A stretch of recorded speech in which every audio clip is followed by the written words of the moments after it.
keeps getting, it just keeps getting higher and higher.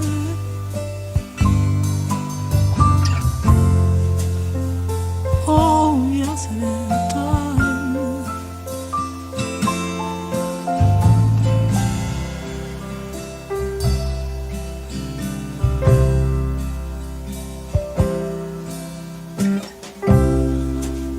The rain is all over.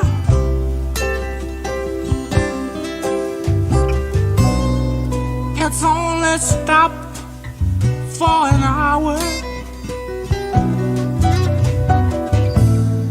And I'm stopping you, and I'm stopping you, I'm stopping you. When you go too far, and you stop me, you stop me. When I go too far,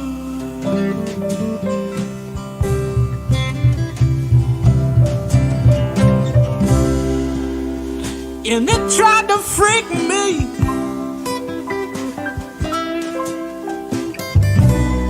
but I should have known.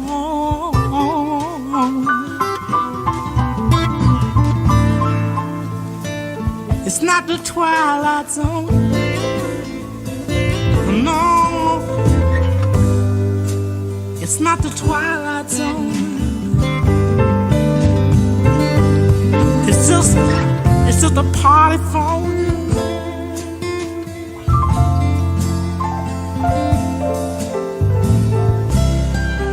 A honeycomb.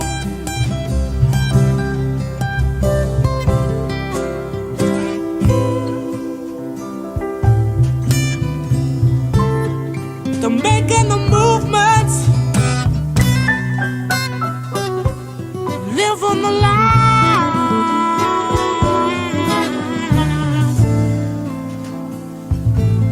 But what do you get if it's not right? Lord, if it's not right.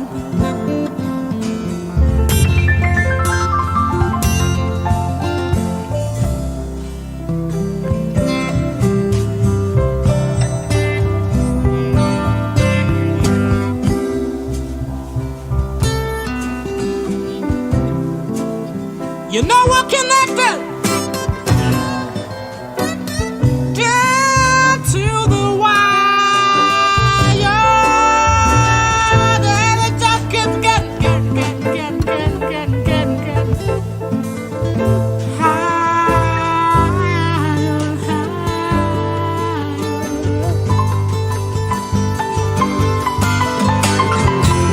It just keeps getting higher, higher.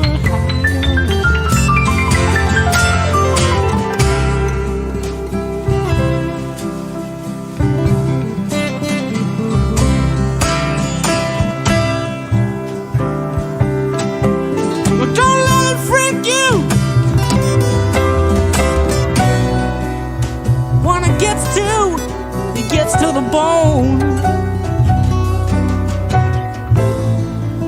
It's not the twilight zone. It's not the twilight zone. It's just a party phone.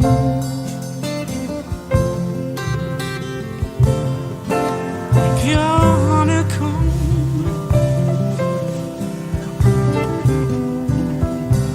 It's just a party phone. It's just a party phone.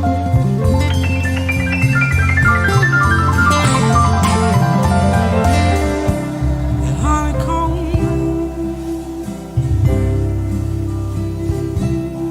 It's just a party phone.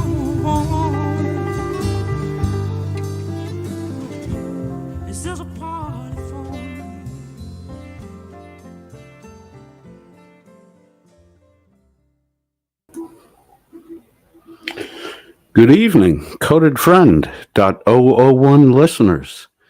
How's everybody doing today? This evening?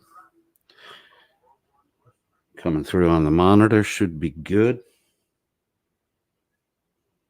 Sweet. Wow, weird day today. I got a video from Merb. Not sure he meant to send it to me. It's a weird video. So I watched the video. And then I reached out to a couple contacts, and the very same video is lurking on someone's Discord in a moderator only section.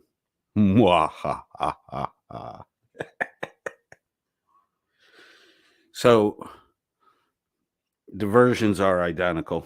Nothing's been added or taken away in the two versions matchup. The posted date on the version in the moderators only section is a bit older than the date on the Merb video. So I can only imagine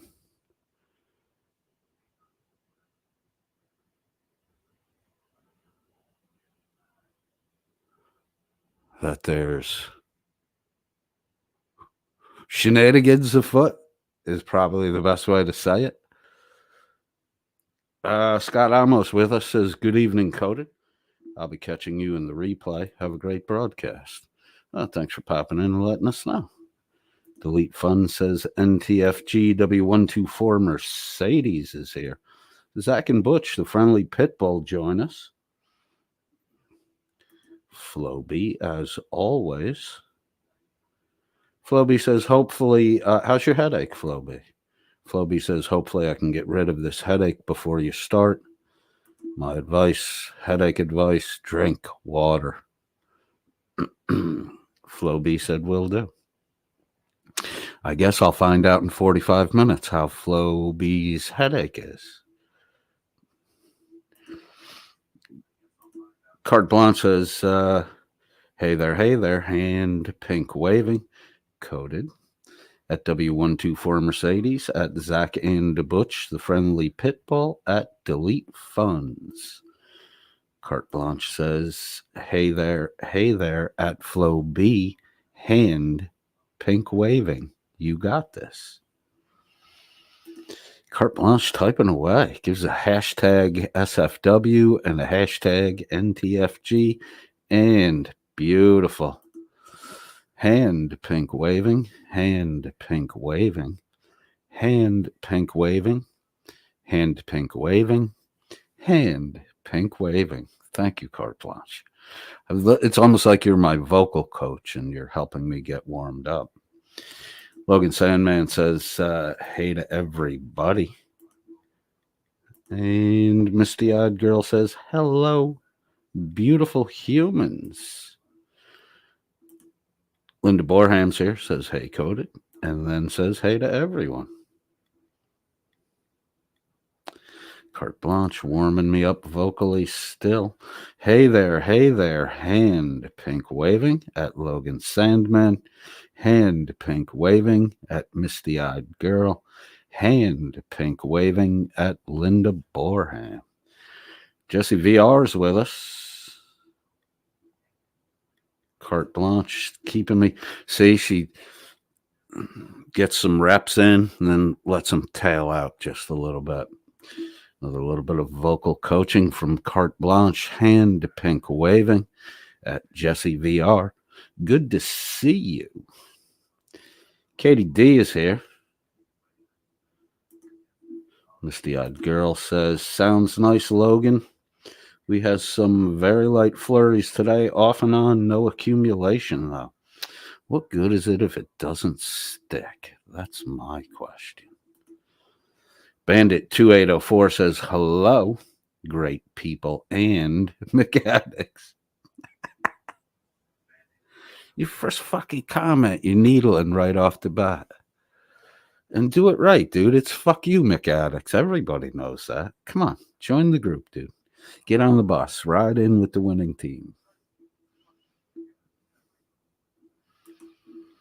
Logan Sandman has good news. He says, I got an email today that I got a gifted membership in Fraud at Wrangler. I haven't been there in a long time. Sweet, motherfucker, sweet. Hang out some more, see if you get a free membership. Make him burn his money on you. Carte Blanche warming me up still. Hand pink waving at KDD. Hand pink waving at Bandit 2804. W124 Mercedes says, hello at Carte Blanche, Logan Sandman, Linda Borham, and Misty Eyed Girl. Johnny Switchblade, very good with that ear of yours. Johnny Switchblade says, Van Morrison. Yes, it is Van Morrison.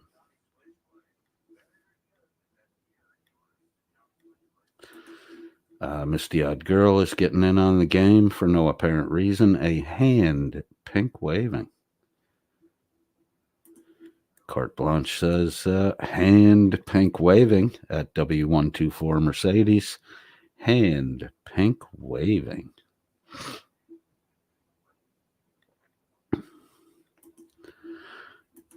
Carte Blanche says, waiting and going crazy in the interim, as Stoned Vet suggested.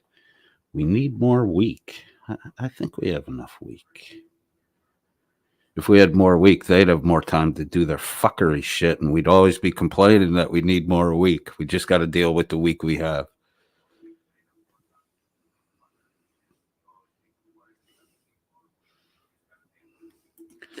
Logan Sandman says, at Carte Blanche, she's an adult, and she jumped into the fray. What was that about? Uh-oh. No issues, I hope. At Logan Sandman, I thought so too. He is playing victim that Only Frauds has attacked his dearly beloved wife. The drama.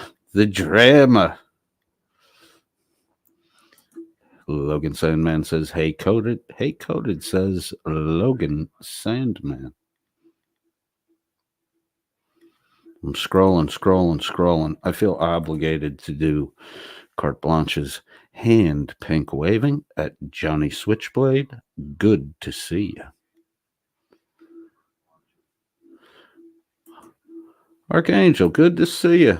I'm in the middle of a burrito challenge. At least it's a chicken burrito, and I have an arsenal of hot sauces. If I win, I get a t-shirt and a free beer for a year. I know it's a trap, but hey, you have to give the t-shirt back at the end of the year? That's kind of weird. Laura Rader's with us. Hello, Laura. Laura says, hand pink waving, NTFG Coded and chatters. What's the down low skinny on the bunny ears of which you speak? Oh, thank you. It's a great opportunity for me to do a little explaining, and then we'll jump back into the comments for a moment. Carte Blanche says in the real-time chat, weed, coded friend.001. I did pick up a Dabwoods pen last night after work. I hung around, shot a little pool, ate food.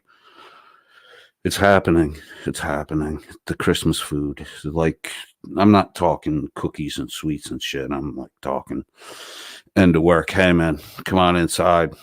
Shoot a couple racks of pool. We got ham and fucking potatoes and fuck, man. So I'll be eating good. Anyway, the bunny ears thing. Bunny ears is when you're broke and someone says, come on, we know you got money.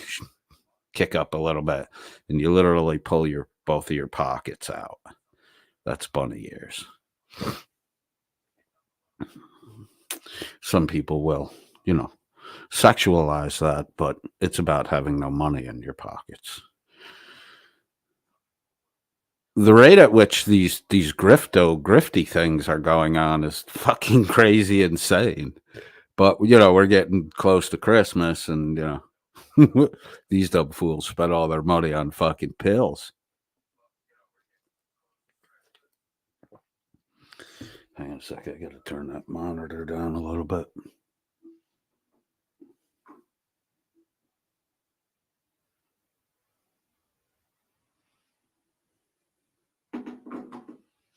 I noticed it was spilling through in the background on the last broadcast, but I want to keep it running because the stuff before.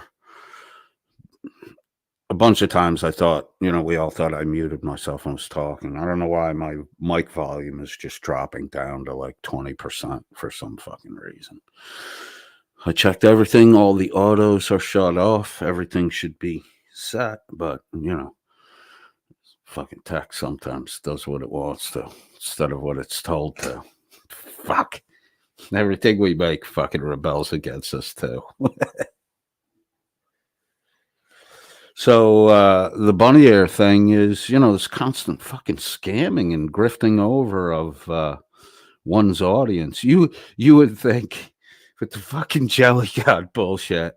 And oh, by the way, I swept a sizable bet pool with the original members of codedfriend.001. I was given a challenge to get Dan and Dan's panel to. I was given a number of times to get them to say jelly. And, we all threw money and I had a fucking bet. Dude, fucking blew their fucking number out of the water. Blew it out of the fucking water. And 8 months later, you're still with the fucking jelly shit. It's beautiful.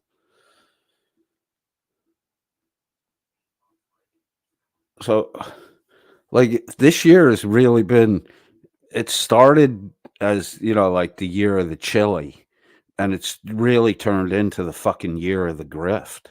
2023 is the year of the grift. All Chili DeCastro did was make a bunch of people aware that a bunch of people could grift this easily.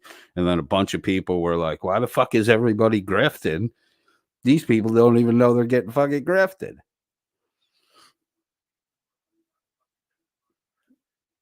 And then there's now this kind of new category of grift where it's a troll grift that you set up with your troll friend who trolls you, and then you grift the troll friend who's grifting you behind the scenes.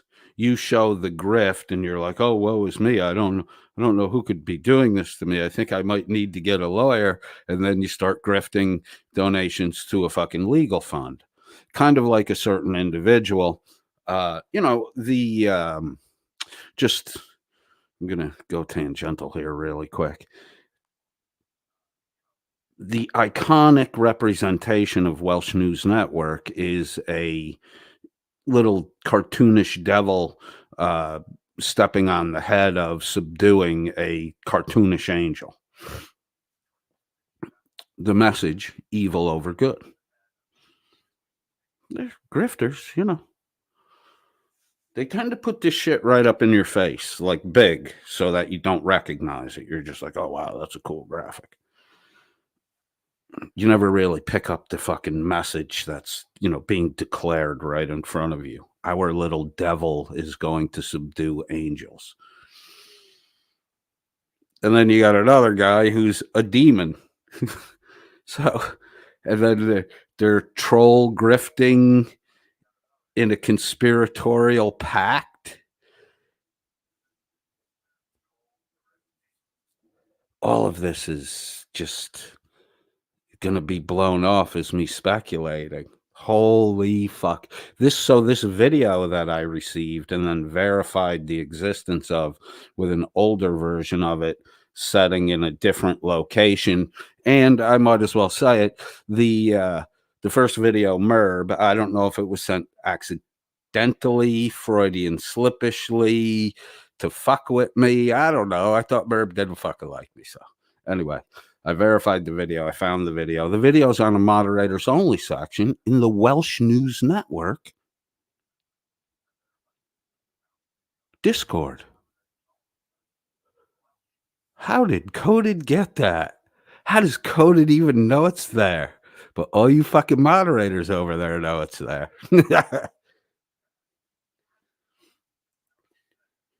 So the video is a sit down with Irish Demon and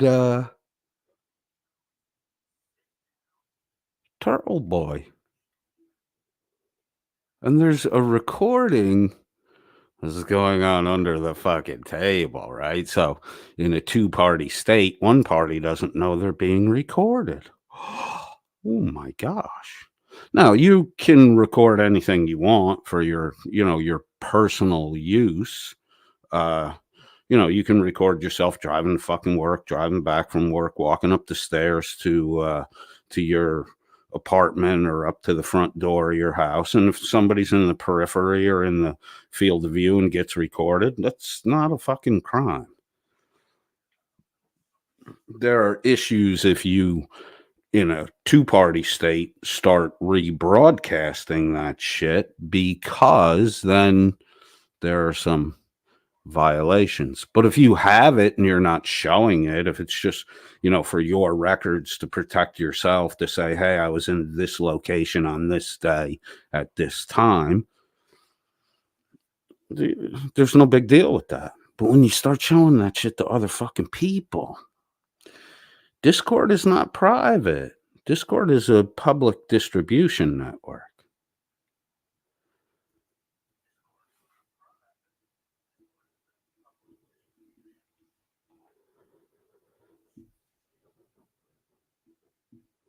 Wiretapping's not the kind of shit you really want to fool around with,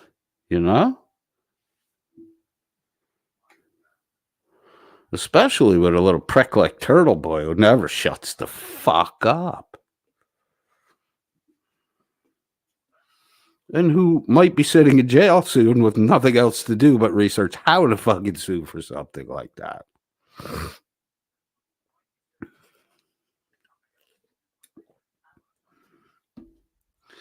So it's starting to look like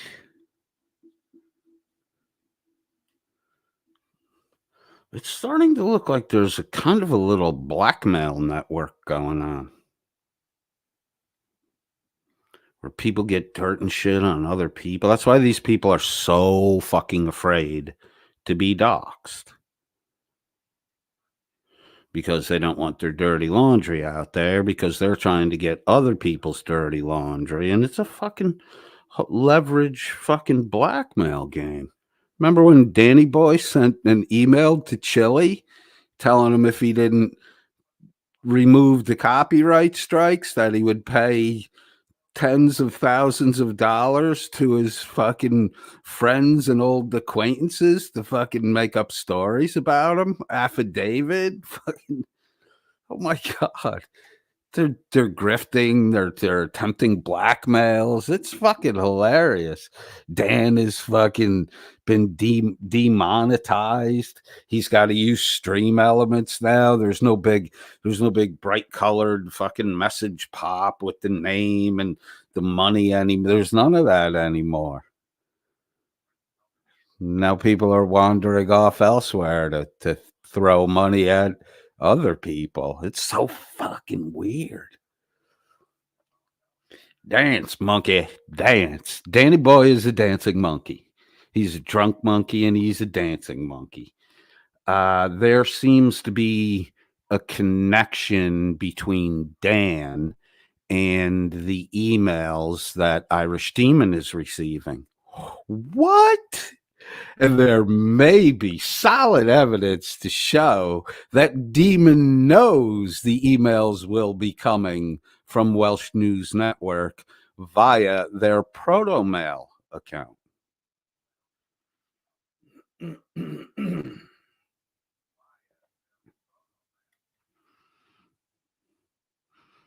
It's not the Twilight Zone, boys. We're all on a party phone. Get it? Nobody keeps their fucking mouth shut in there.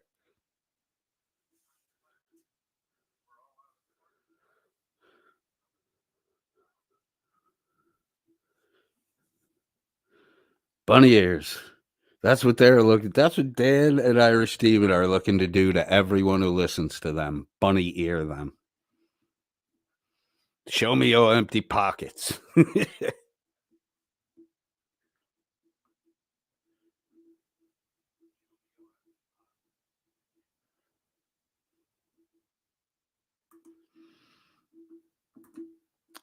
Carte Blanche says, "Hey there, at Archangel, hand pink waving." And I'm done with the hand pink waving stuff. Scrolling. Hello, baby is here.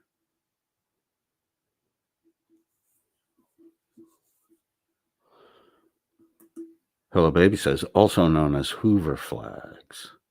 Hoover flags? What are you guys talking about? Linda Borham says, Archangel, is it a Kafka trap? Merb was never presented with a Kafka trap question.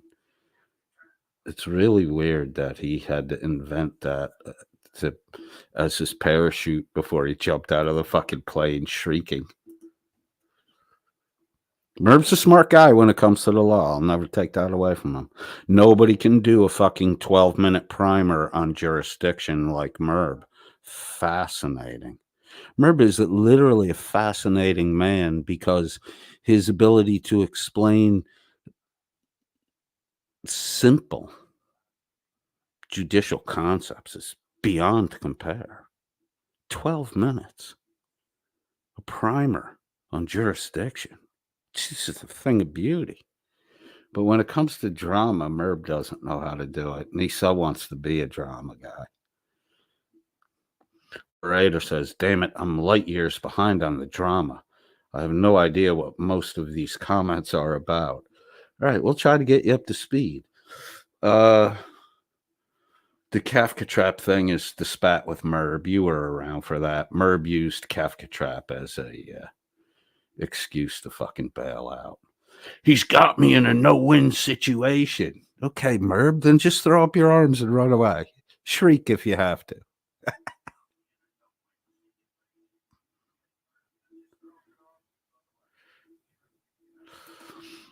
Laura says, thanks, Coded. Taught me something new. Never knew the inside-out pockets hanging off one's broke-ass pants were called bunny ears. I like it. Yep. Carte Blanche says, it's the new trend right now before Christmas, Laura. Laura says, you have to do a Mike Tyson meme with that. You have to do a Mike Tyson meme with that. It says, Merry Griftmas. Merry Griftmas, one and all, then.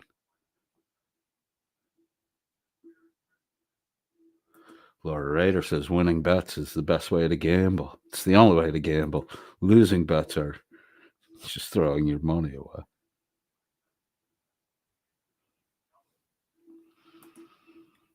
Oh, this is a great comment. Laura Rader says, I'm not normally a fan of Mickey D's, but I have to say, anyone who doesn't appreciate McAddicts has horrible taste. Speaking of Mickey D's, there was a Lisa sighting last night. I wonder if she got the chicken tenders or the fish fillet Happy Meal. You know, her husband takes her out to dinner. He's always 45 minutes behind in the chat.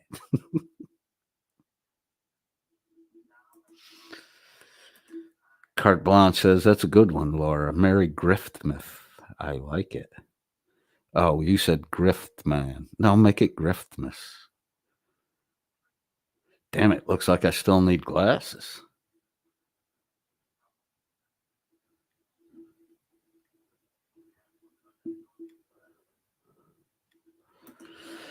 Linda Borham, a lot of channels learned how to grift properly from Chile. Sad, but true. I would say Chile has had a bigger impact on the community.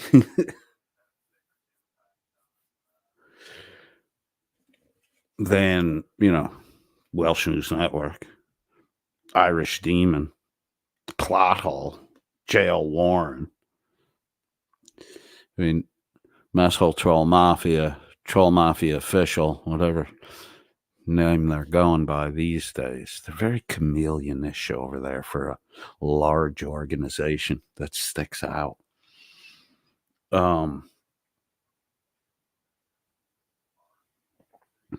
They seem to handle it well. They have more impact than Chili does. But all those little yippee shit talkers underneath, they all seem to have gone by the fucking wayside. Where are those guys?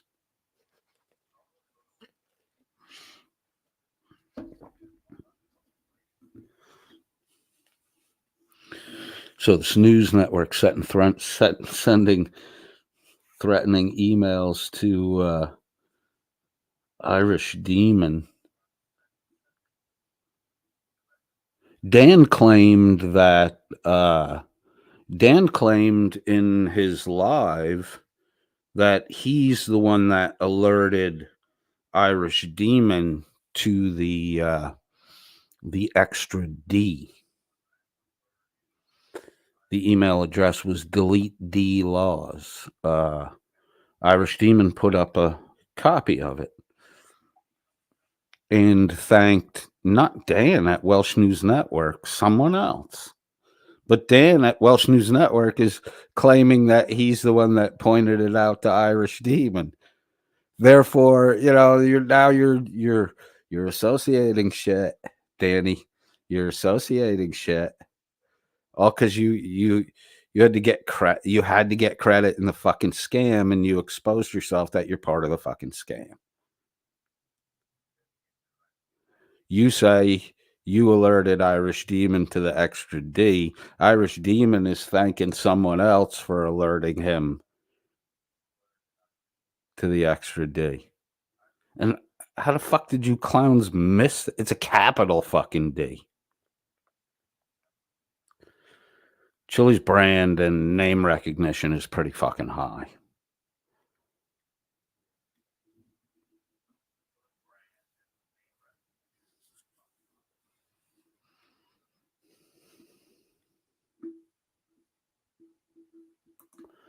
Laura Rader says, Grinch the Grifter is a well-known thief of Christmas. He'll take your tree, your feast, your gifts. Dan just wants your fucking money. He doesn't even want you to get a chance to buy that shit. He wants your money. Your money.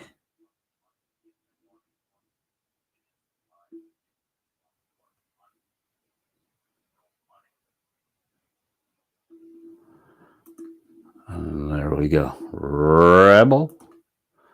That Laura Rader, never answer yes if a man asks you if you want to kiss a rabbit between the ears. Yep. It's a good piece of advice.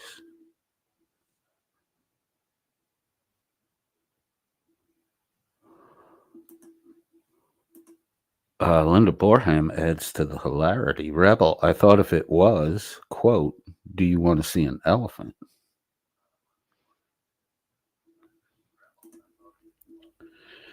Oh my God, we're talking about bunny ears. It's been sexualized already.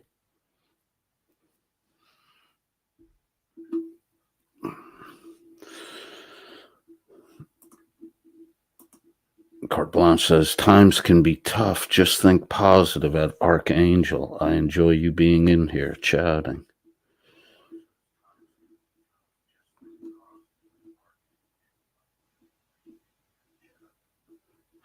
That's something you got to sort out on your own, bro. But you don't have to be alone, while you sort it out on your own.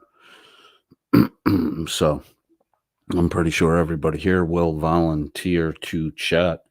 I do believe you're on our Discord, so there's usually somebody around. If you're feeling a little low, reach out. Laura Rader says, wait! Wasn't it always a blackmail network? I wish I had the little Batman. Da-na-na-na-na. I got to get that on my soundboard. I would have done, wait!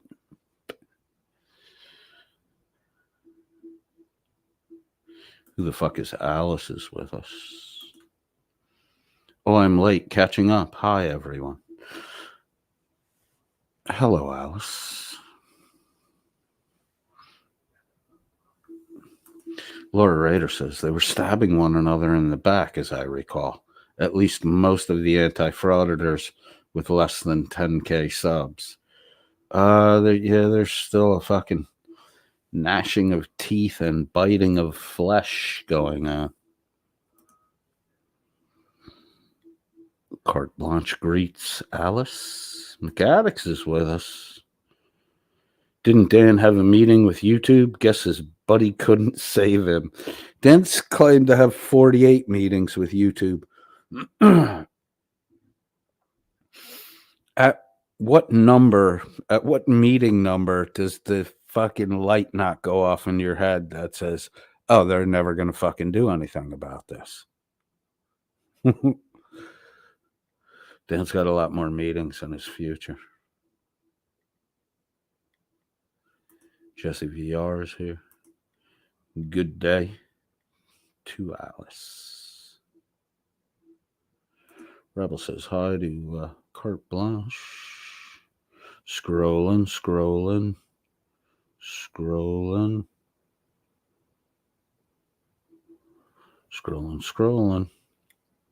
I think I got Alan Killian's here. Hello, Alan. I'm getting caught up.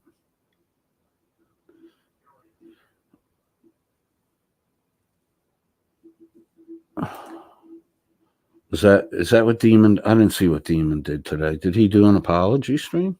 How many super chats did he get on the quote apology stream today then? Laura Rader says, it's all to keep the drama and the donations flowing. It's like church. It's worse than the fucking Catholic Church at Welsh News Network. The fucking basket, the basket comes around every fucking day, and the basket is constantly, it's worse than the church. While you're at fucking Jelly God service, the fucking basket is always fucking going around. Just watch that little beggar tape at the bottom.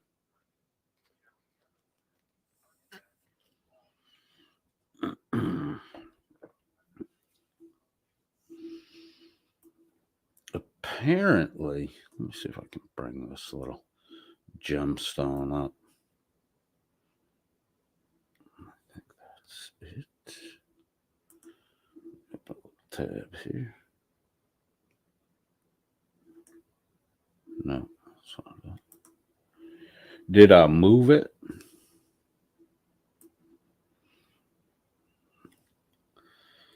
Sorry, dead air. Oh, there it is. Right. Get that up there. Share this tab.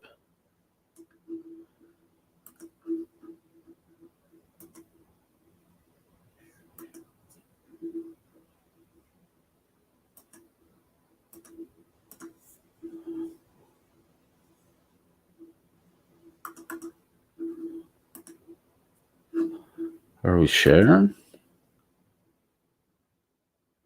Supposedly, let me get Laura Rader's comment though. Supposedly, this head right here is right down here. This is supposedly Irish Demon. This is the hand. The recorder's being hidden. That's what they say. And then there was a unauthorized recording by the second party, the party that was recorded without knowledge he was being recorded. And Massachusetts happens to be a two-party state.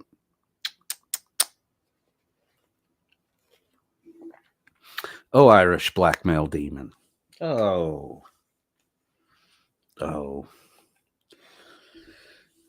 If I wasn't good friends with Dearman, I would be fucking Lucky Charming the shit out of you right now. Demon. You fucking grifter. You're as bad as the rest of them, dude. You're as fucking bad as the rest of them. I think it was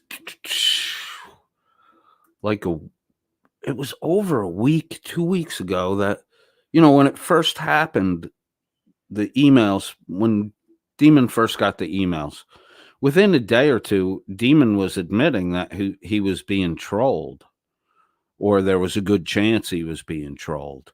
And then all of a sudden it started getting like serious again, that it was Chili and Chili was going to sue him. I think in your circle, Demon, the one you have to worry, the one that has to worry about getting sued is Blacka.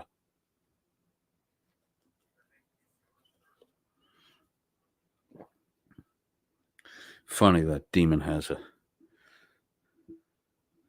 compromising photo of that.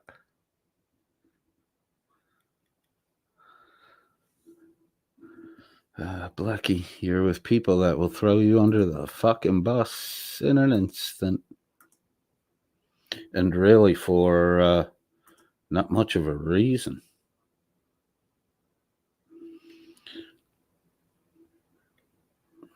Are McAddicts and Bandit going at it again? Let's see what's going on here.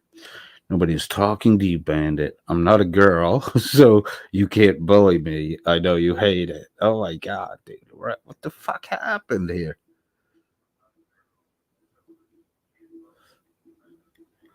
Uh-oh. McAddicts, word on the street is you're the bum darts champ equals bullseye every single time. Why do you have to sexualize good aim? That's kind of weird, Bandit. What the fuck's wrong with you?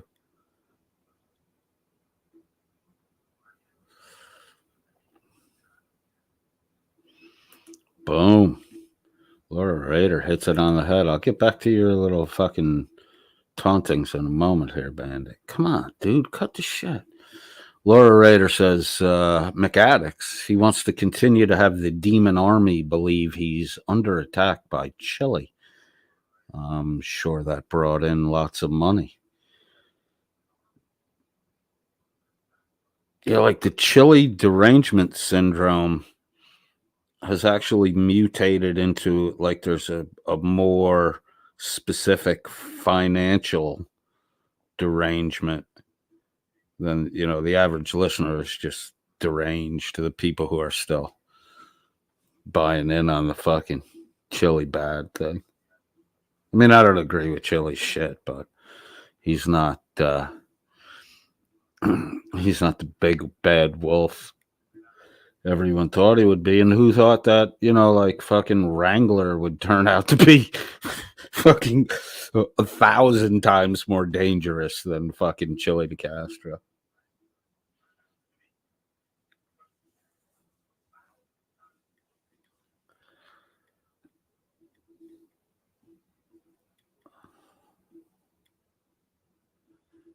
McAddict says, nobody's talking to you, Bandit. I'm not a girl, so you can't bully me. I know you hate me. And then, oh, damn it, carte blanche makes McAddicts look a little weak. Try me at Bandit 2804. I'm a gal. I'm in the mood for a chat fight. You did come in with a fucking chip on your shoulder, carte blanche. But you got to start your own fight. I think the McAddicts Bandit fight is McAddicts Bandit. I don't know. You do you, Cart. You trust your judgment. You're smart. Bandit says, fake news, McAddicts. Here's your real drama. This is the good fucking street level drama.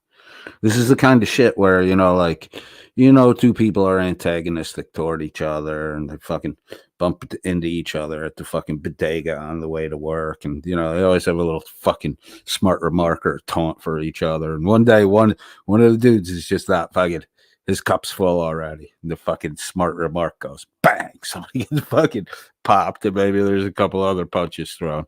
And then the next fucking day, it's back to the same routine. They fucking passing each other and fucking sniping without the fighting. But, when you behave like that, dude, sometimes you just get popped in the fucking mouth.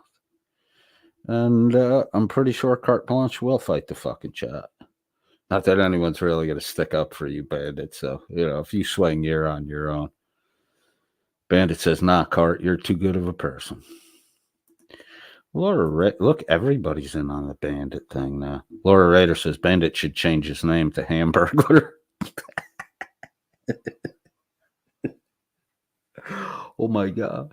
Isn't that just like being Barney? Bandit to Hamburglar. Fucking nice.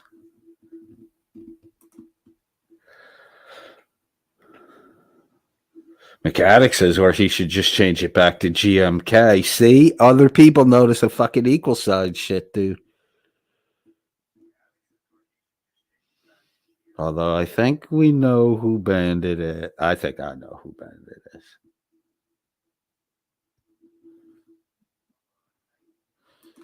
Alan Killian says ice cream time, extreme moose tracks, and chocolate syrup. Ooh, I hope you have your insulin pen ready. That's a lot of fucking sugar, bro. I'm just like a vanilla. I like a banana split with 3 scoops of vanilla ice cream, unadulterated. Maybe, if there's some of that magic shell in the peanut butter flavor, that'll top it off nicely. But no, I don't need more than the bananas and the ice cream.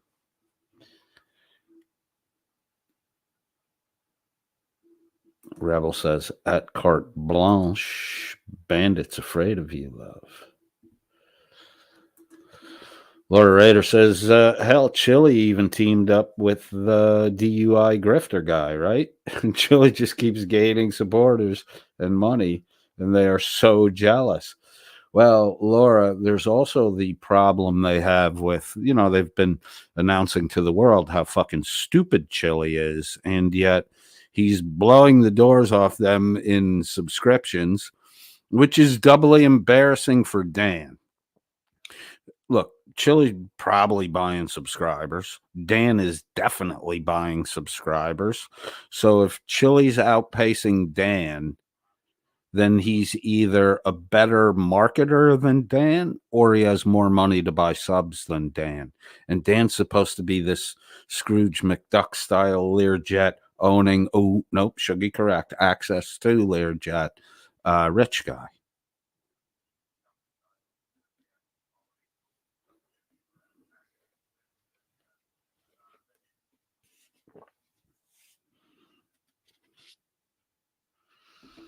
I have a little spiced cider this evening.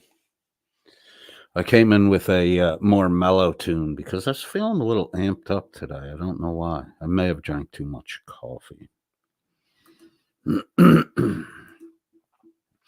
Laura Rader says Colin is getting coal for Christmas, though. Very naughty to embezzle poor Chili out of his Xmas money by stealing his merch store. You know what's amazing to me is how warmly Colin has been accepted into the Welsh News Network family. Like the day before he turned on Chili, they wouldn't piss on him if he was on fire. And the day he turned on Chili, that he was like the greatest. He was like their fucking little savior. Oh, they were going to get all kinds of new juicy information on Chili. You let a fucking non-recovering, still on Suboxone, 13-year drug addict. You just let him into your group. You know he's a thief. You know he's a liar. He lying to Chili, stealing from Chili, changing fucking passwords, doing all kinds of shitty shit. And you're just, hey, good buddy, patting him on the fucking back. What a bunch of assholes.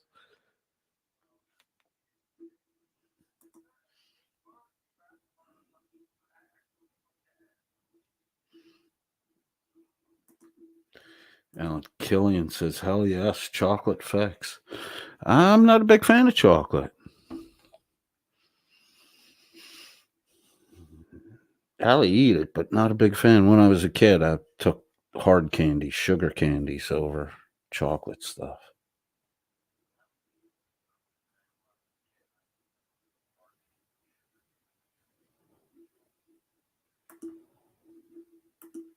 McAddick says he doesn't want to toss with someone who can toss a roux. Carte Blanche says, no, he's not. He's just being nice to me at Rebel.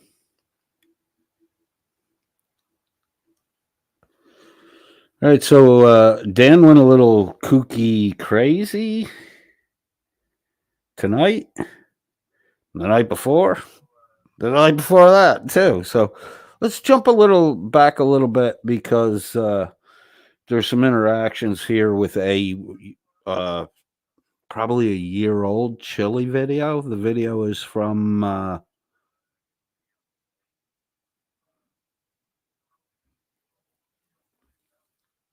right around the trial with the beginning of the court proceedings in Massachusetts. So it was what, about this time last year? It's probably it's almost a year old, a little more than a year old. Dan goes full waterhead on more than one occasion in this broadcast. Carte Blanche says, perhaps I did run off Stevie Catboy in Stone Vet's chat by saying your cat is calling you Steve.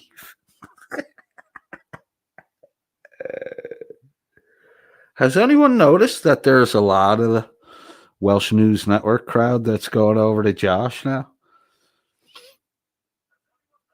I would love to see Josh every day just broadcast at 6:30. Danny boy, you better be careful. Your days might be fucking numbered.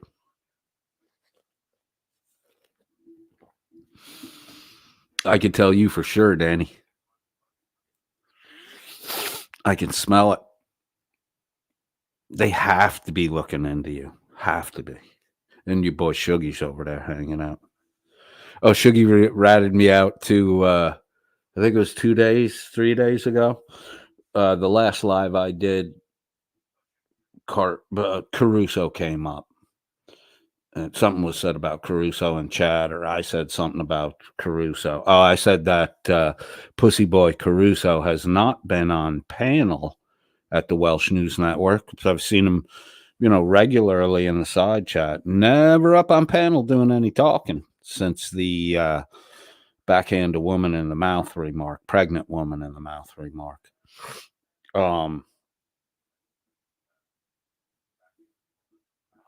Laura Rader says, is Shuggy still staying silent when it matters?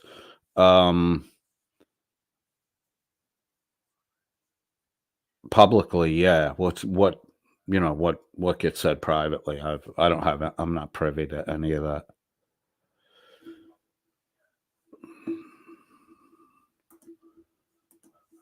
Laura Rader says it's hard not to like Josh.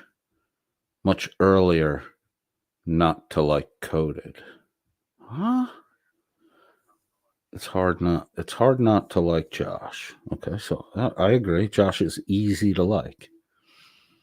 Much earlier not to like Coded. Was that supposed to be easier? Did you correct down here?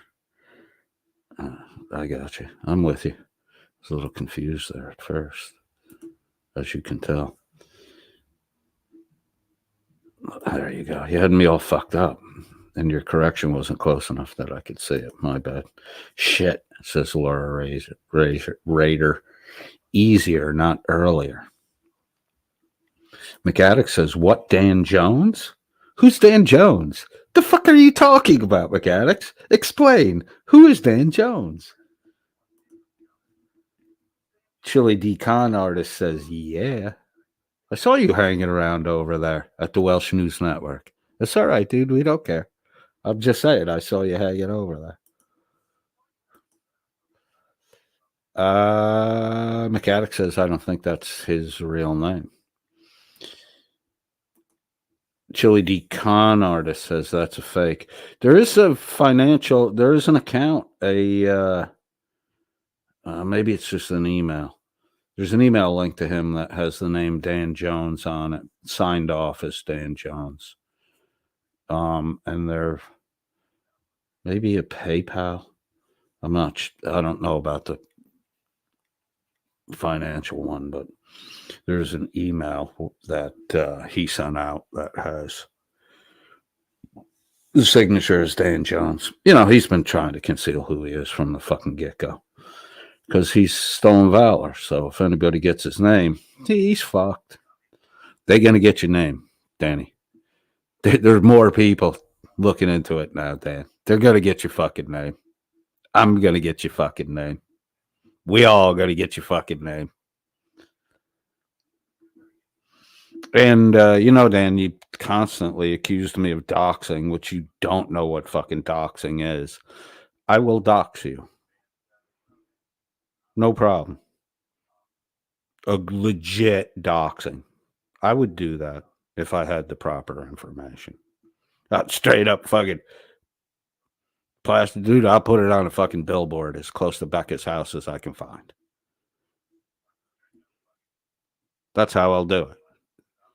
In Becca's local community. Of course, now I would never do anything like that. That's just exaggeration.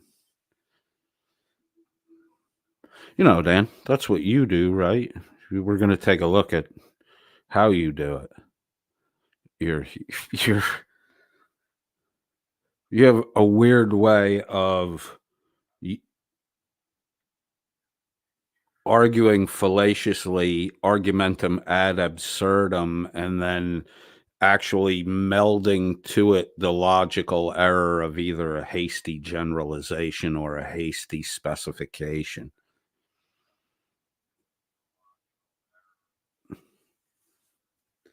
I've never seen you work on anything but anecdotal evidence, Dad.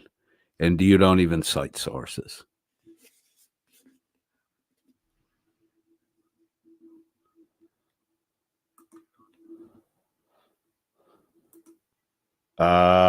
Chili D. Con Artist says, I Googled it. It's some Welsh composer.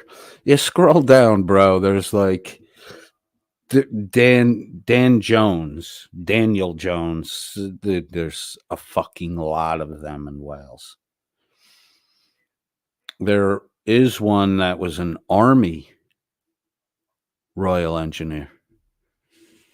Dan Jones. Little too early to be Danny Boy, if he's telling the truth about his age. But then we're going to see it in this video here. I don't know if we'll get to it or not.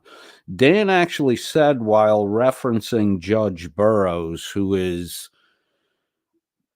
early 60s. She's 7 years older than, so she's 62, 63, 64. She's in that range. And Dan literally references her when it comes to cost of college. And that, Dan says it cost him X amount to go to college. Now, meanwhile, Dan's in a fucking different country, blah, blah, blah. And Dan says there's only a couple years between us. Motherfucker, if she's 63, 64, and you're fucking 46, 47, maybe 48, that's almost 20 fucking years, Dad. That's not a couple of years. And you're acting like you're your college costs and her college costs are roughly the same because you're close in age. You're 15, almost 20 years apart in age, Dan. Unless you Freudian fucking slipped there and revealed that you are in your early 60s because you look like you're in your early 60s.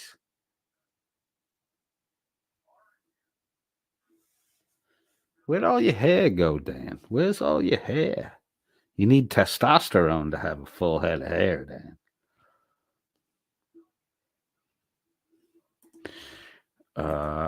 Carte Blanche covering for Laura Rader says Laura's having typo problems. Quick fingers there, Laura. Laura Rader said, LOL. Yeah, I corrected my typos. It's late here. No worries. I figured out before I got to the correction, and then I read your correction. Alan Killian says Gia has been quiet lately, waiting for her next dividend check. It's weird because in the stream I'm going to look at, Blecka was talking to Gia, who was typing in the side chat. They weren't posting Gia's comments. So Becca was just answering back. And I could be totally wrong. I might be narcissistic, but I do think that Gia was talking about coming over to here and hanging out. If she does, give her a chance. Give her a chance. Don't give her a reason to stomp off and act like we were the problem. I don't really have anything against Gia. I don't like the way she supports that fucking liar, Dan. And Gia knows he's not putting out any fucking receipts. And Gia slowed down on the giving, and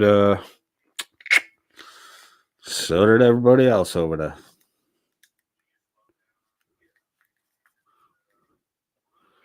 But that's all right. Dan's giving away trinkets and baubles of electronics and raking in a lot of your fucking hard-earned shekels.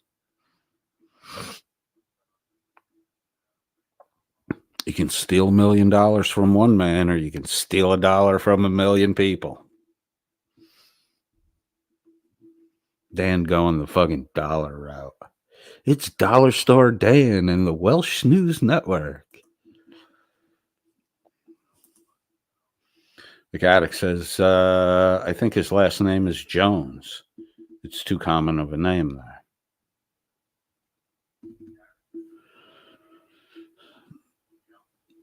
I don't care what his fucking name is. I care about verifying who he is. We will have his name eventually. Chili D con artist. He didn't seem too worried about it, so it's probably a fake. I don't know, man. If they hit your real name, you don't want to give them a fucking, flushed chicken reaction. You want to be fucking, you want to alert anybody. What good does it do to, go into fucking alarm mode? You got to play that one fucking cool. Mechanic says, yeah, exactly. Chili D con artist says, got to get my chili fix. We'll see a little bit of chili tonight. Laura Rader says, I don't know. Didn't you give a $50 super chat to Dummy Kruger that said FYC? Maybe. I don't know. She might have. I wasn't over there for Dummy Kruger's live. And to be honest with you, I don't really read the fucking chats. I read the ones that the YouTube creator brings up. Occasionally I'll, follow a chat, but I'm more interested in listening to what the person has to say, and one takes away from the other. So I tend to focus on the content being provided. She actually, Gia donated 100 or bought. No, she gave the $99.99 $100 super chat to Josh and said "fuck you Wrangler" and tagged on a "fuck you" coded to it. Not an FYC, a "fuck you" coded. Or it was "fuck Wrangler" and "fuck coded," something to that extent. But I don't really care. I mean, if her hate for me fueled her giving a YouTube creator that I like and have supported from the beginning a fucking $100 throw, I'm not, I'm going to do things to encourage her to throw the fucking 100 again. I'm not going to fucking stomp my feet and be like, "Oh, what an asshole! You gave my buddy $100. Hey, I'm crying because you said a nasty thing about me. I really don't fucking care. You put 100 in my buddy's pocket. Good for me. That's good for me, right? The people I like, my friends, my associates, the people I like, the people I've encouraged from the get-go. Why would I be upset with their success even if it comes partially at my expense? Why should that upset me? I don't fucking care. Gee, you could give Stone Vet $100 super chat anytime you want. You could say whatever the fuck you want about me. I don't give a shit. Just throw them hundreds to my buddy instead of fucking the snooze network. Josh is doing real things. Dan is playing poker on Friday, wasting your money, getting drunk, chopping trees down, climbing walls in his tidy whities, systematically pushing the line of abuse on Blacka. You know what I said what I said 9 months ago about Dan being, the controlling fucking tyrant. Nah, we might see that in a few of the fucking last couple videos. She panics when he expresses any kind of displeasure. You can hear the fucking tremble in her voice.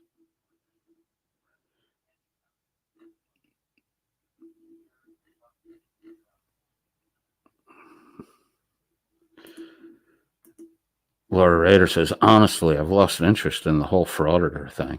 I was so bored that I bailed out of DK's live pretty quickly. Well, that's because Wranglers, you'll get interested again when there's some new info. And apparently there is some new info that's going to be released. Ebbs and flows, ebbs and flows. Chili Decon artist says climbing walls. Yep, it is tidy whities with, well, they're not so white. Kind of a grayish brown color.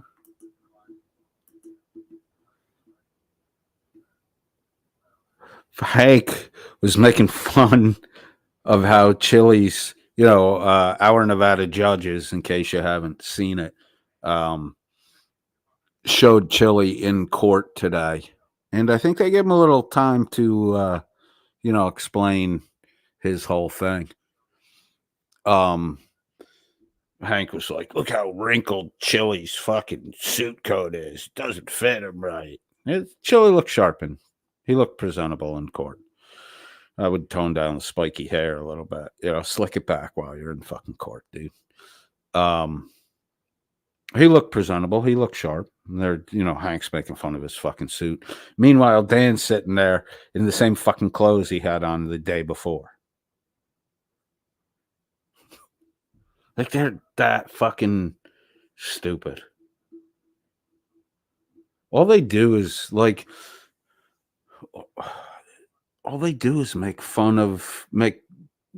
sexualized remarks, references, threats, and make fun of personal appearance. It's like 75, almost 80% of their fucking stream is just that shit.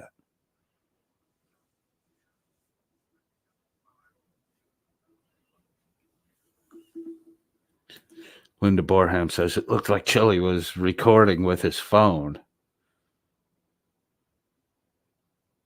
Question mark. I don't know. I didn't see that. Maybe. Now I got to go back and look at it. God damn it. McAddicts, Chili didn't speak. He was actually smart and let his lawyer speak. Yeah. Yeah, Chili looked decent today. But, so that's why they had to make fun of his fucking clothes and his hair and the rest of that shit because, they couldn't critique anything of fundamental worth. So, that's who they are. They're shitty people.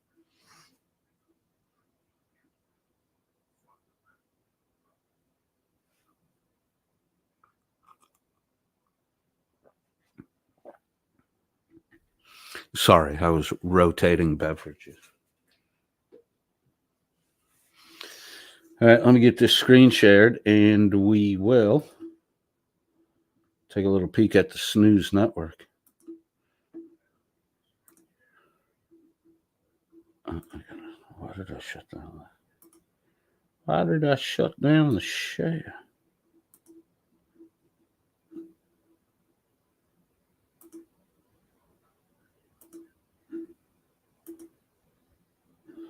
So this is called That's Pretty Sparky Tinsel. Did Hank have a stroke? What the fuck happened, man? Something's wrong with Hank because Hank's the thumbnail maker. It's Hank's talent, thumbnail making. It's just been the red dragon thumbnail yesterday, today. Poor Hanky. Hank has the flu. Things are coming out of both ends of him. I hope he's having a miserable day. I really do. I really do. It can do a lot for a person to have a fucking miserable day. I hope he has one today. I hope he had one yesterday.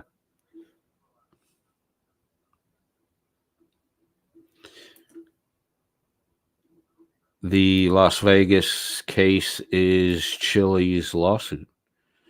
Officer Bork could not attend. He had a family medical leave, which means, a child. His wife could be pregnant, due date, giving birth, that kind of thing. So he took a block of time off. They can't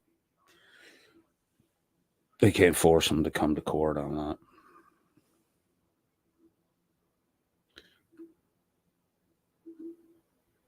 Is it about the arrest? I thought it was his lawsuit.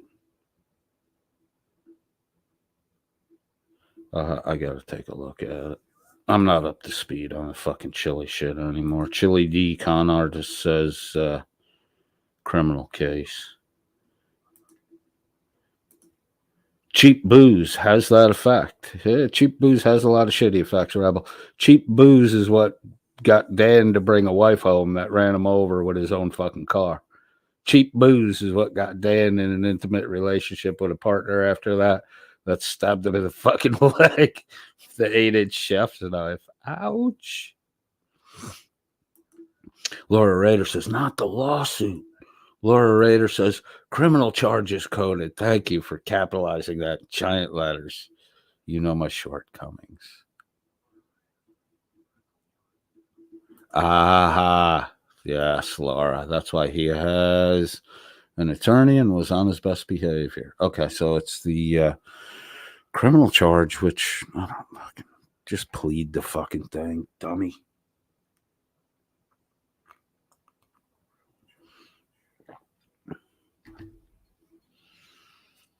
It would be nice if they gave him a really like a better than decent plea, and he turned it down and then gets convicted on it, like a harsher punishment.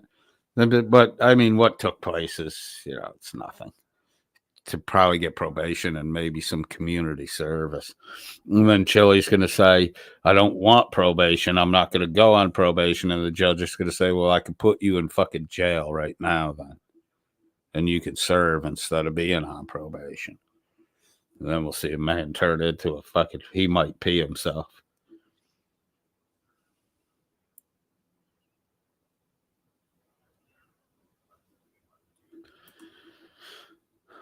Logan Sandman says FMLA, Family Medical Leave Act. It's federal law. They won't pull him in from that. Yes, correct. McAddick says, no, they said the state wants to proceed with the case. No, they put it off till Jan 22, 23.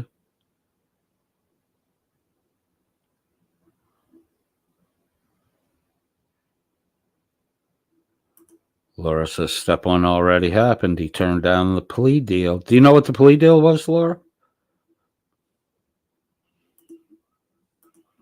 The state asked for the continuance. They must have seen a different video stream at McAddick's. Oh, they want the continuance because Bork isn't there. The continuance is what sets it to the 22nd. Chili's lawyer wanted to start trying the case right there that day. I mean, if I'm wrong, say so. I'll fucking fight you on that one. Chili D. Con Artist says, Chili's not doing any community service. I promise you that. Well, I mean, he'll put the time in. I doubt he'll service the community.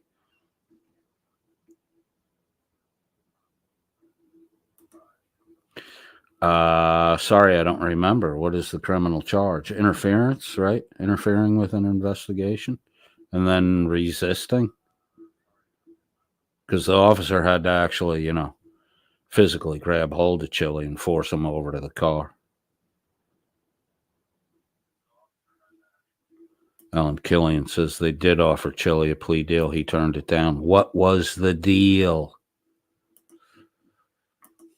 Laura Rader says, don't know the specifics. Only remember his attorney had to tell the judge that he had explained it to Chili, but Chili refused it anyway. LOL.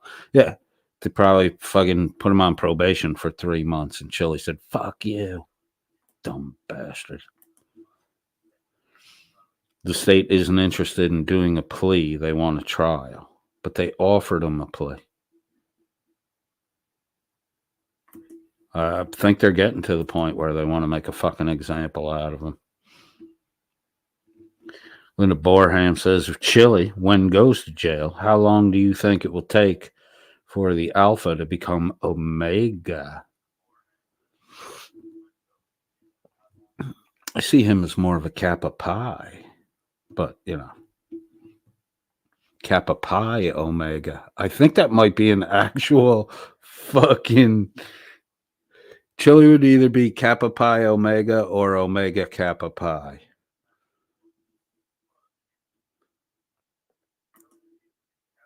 Floby says, right, thanks, coded. All right, Laura Rader, who's usually pretty good with the info, says Chili tried to get the criminal trial stayed with his civil lawsuit, but the judge said no. Yeah, that happened prior, right? Which is why he's back in court today getting a continuance.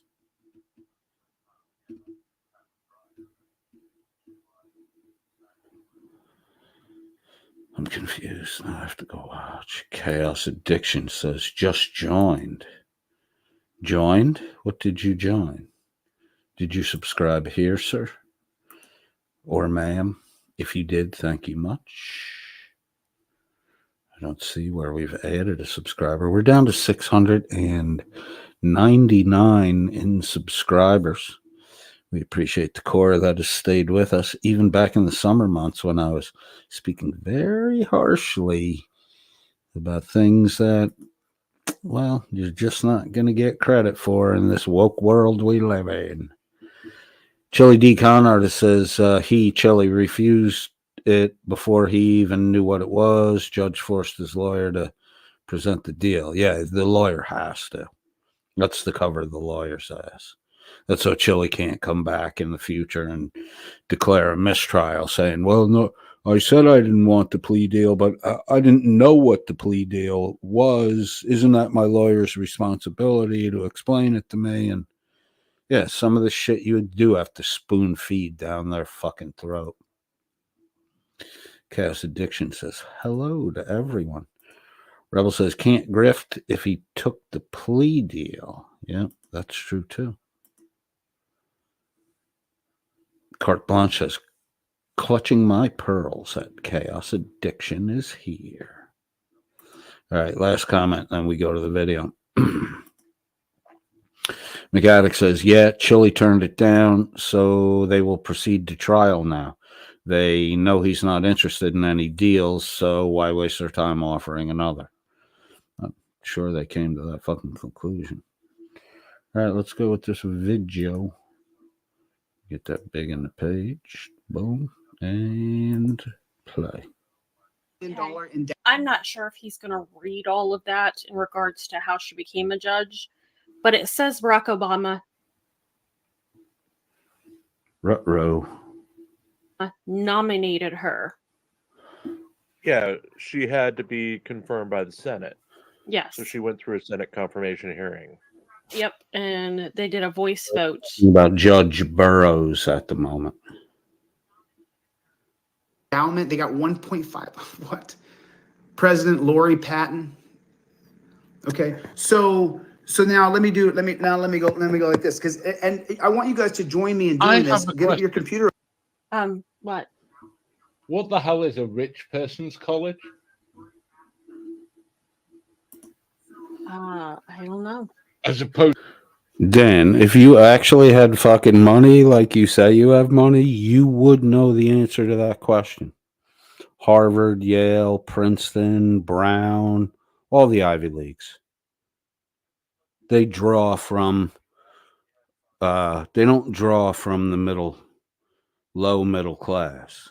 There are individuals who go to those colleges who come from the lower class, the middle class, but they're predominantly upper middle class, upper class. Come on, Dan. Don't with the fucking bullshit.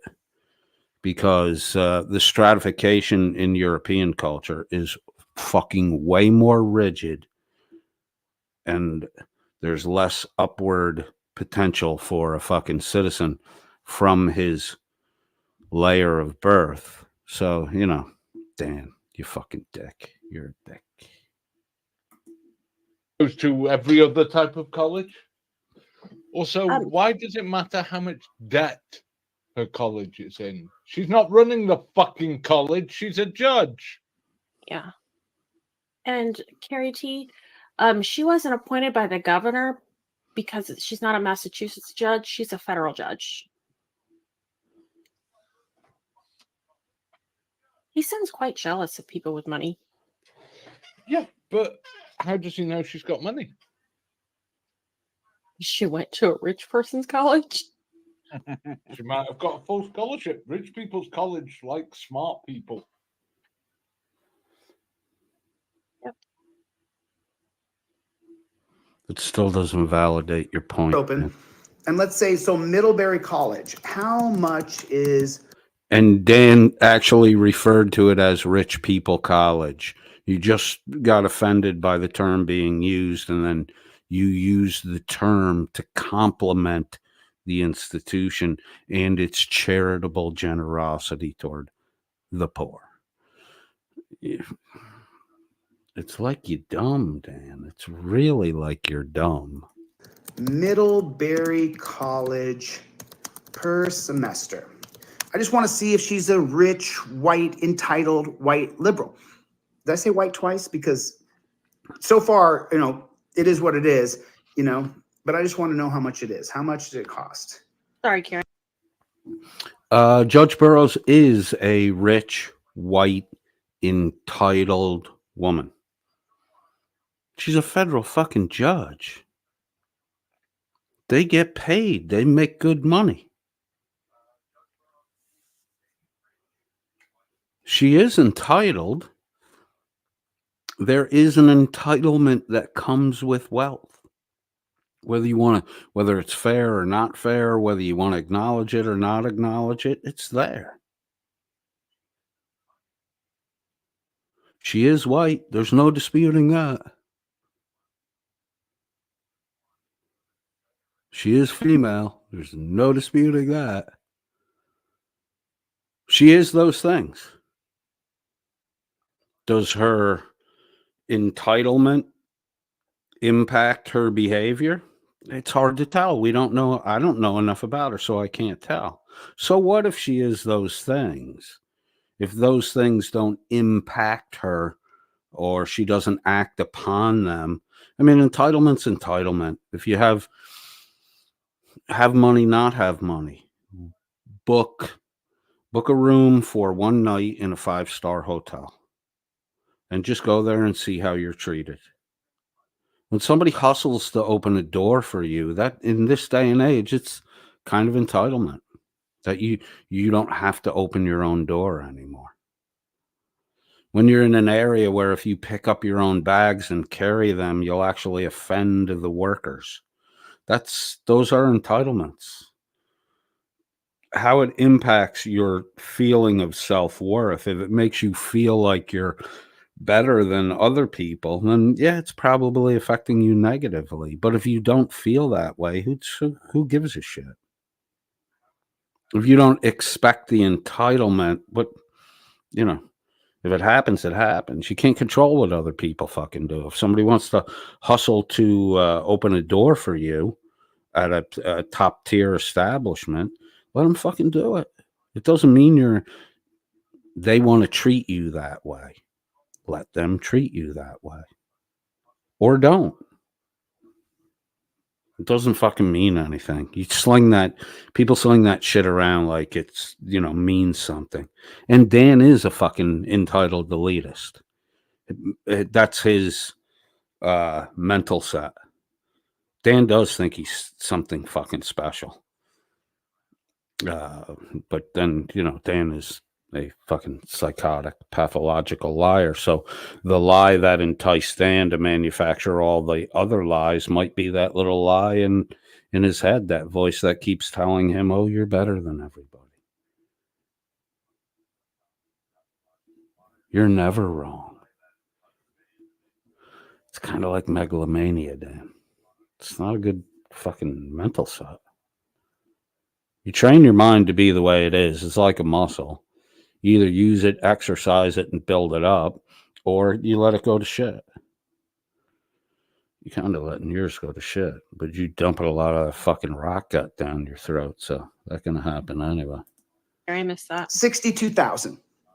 That's not. Gotcha. Okay. That's who you are, honey. That's who you are. So you are an entitled liberal from the.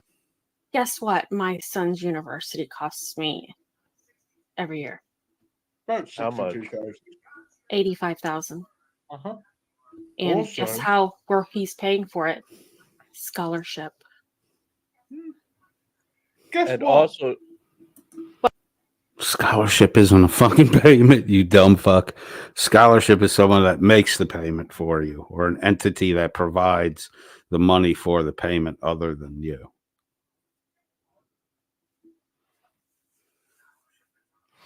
I hope your son's smart. He got all that scholarships.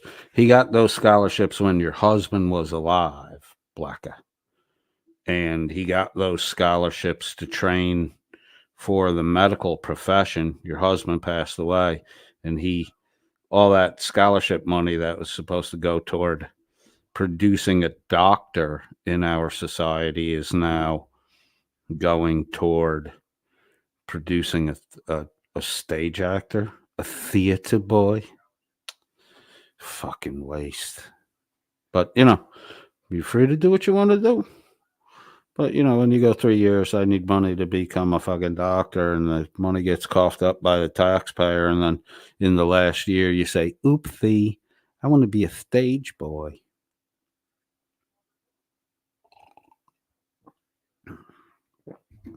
You kind of let us all down, kid. But don't let it bother you. You got bigger problems. Dan is coming. What, Dan? That judge is slightly older than me. That college. So, did you hear what he just said? Because this might be a real Freudian slip here. Just a little older than Dan. Dan claims to be 46, 47 years old. Judge Burroughs is 63. That's not just a little older, Dan. That's a decade and a half.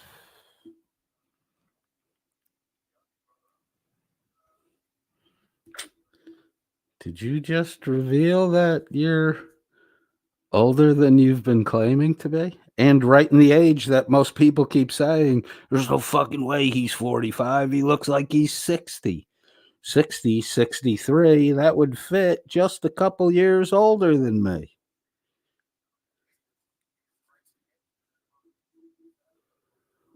Keep talking, Danny. Keep talking. College tuition was probably a shit ton lower 30 to 40 years ago. Okay, so he's mocking Chile because Chile brought up the current cost of one year at the college that Ms. Burroughs went to. Middlebury College is real. It's not a big school, but it's well known, and you get a good education there. It's a good fucking school. $62K a year. Dan saying, well, it was much cheaper back, blah, blah, blah. Okay.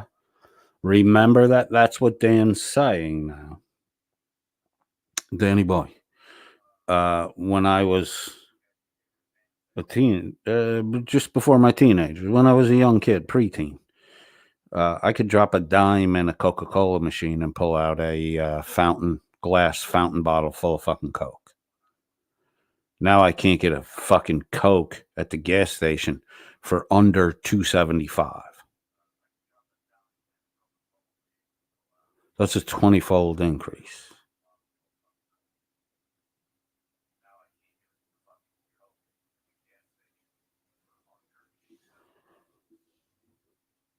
Yeah, shit cost a lot less back then.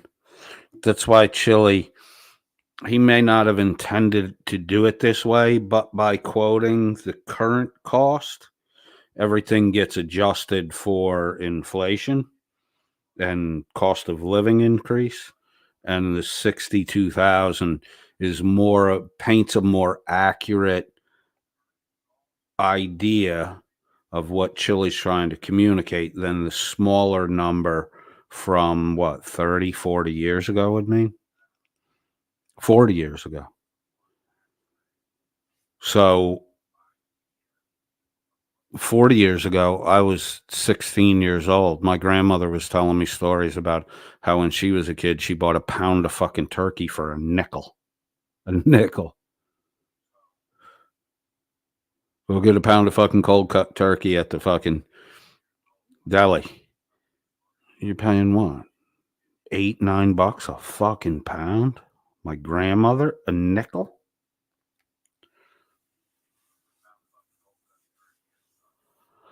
So if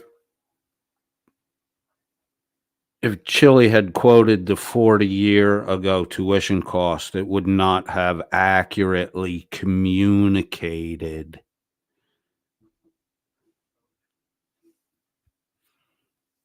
the cost, the value, the real value. And Dan, I mean, if Dan is what he claims to be, he should fucking know that.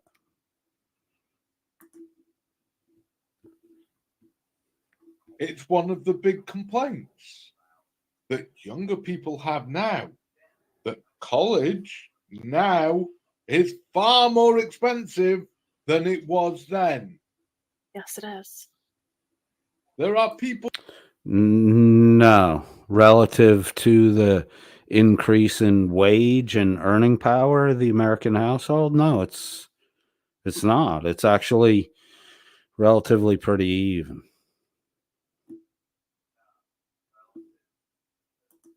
People sat in the US House of Congress and in the Senate who, get this, per semester paid $3,000 to go to college per semester.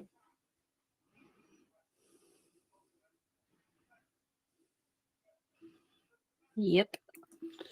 If Dan paid $3,000 per semester to go to college, he was in college in the middle to late 80s.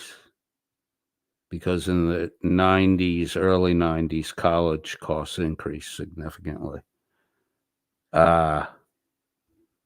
You just dated yourself, Dan.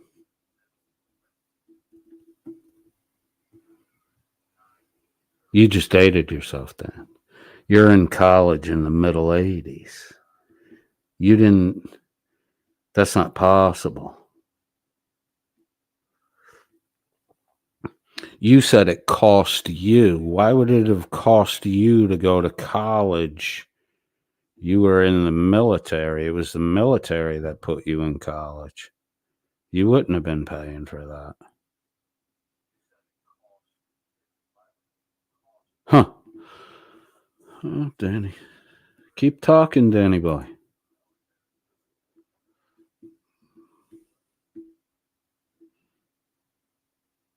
Upper East Side.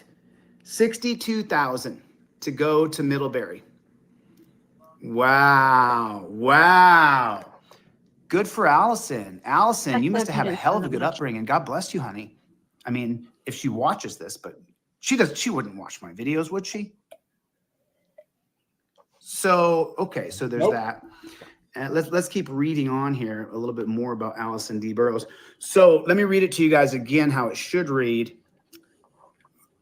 Biography. Born in 61 to super rich elitists in the Upper East America. She got a bachelor's of arts from a super entitled rich yuppie college. Am I wrong? She received a Juris Doctorate cum laude in 1968 from the I'm going to speed up Chili a little bit here because I'm not really interested in the Chili shit. And we all saw this about a year ago. Although Dan acts like fucking, he's actually talking to Chili like Chili's saying this right now and giving Chili advice on how he should do things differently. Year ago, he's literally talking to year ago Chili like it was today, Chili. The University of Pennsylvania. No, 1988, you dickhead. Law School. Pennsylvania. No, 1988, you dickhead. Law School. How much is University of Pennsylvania Law School?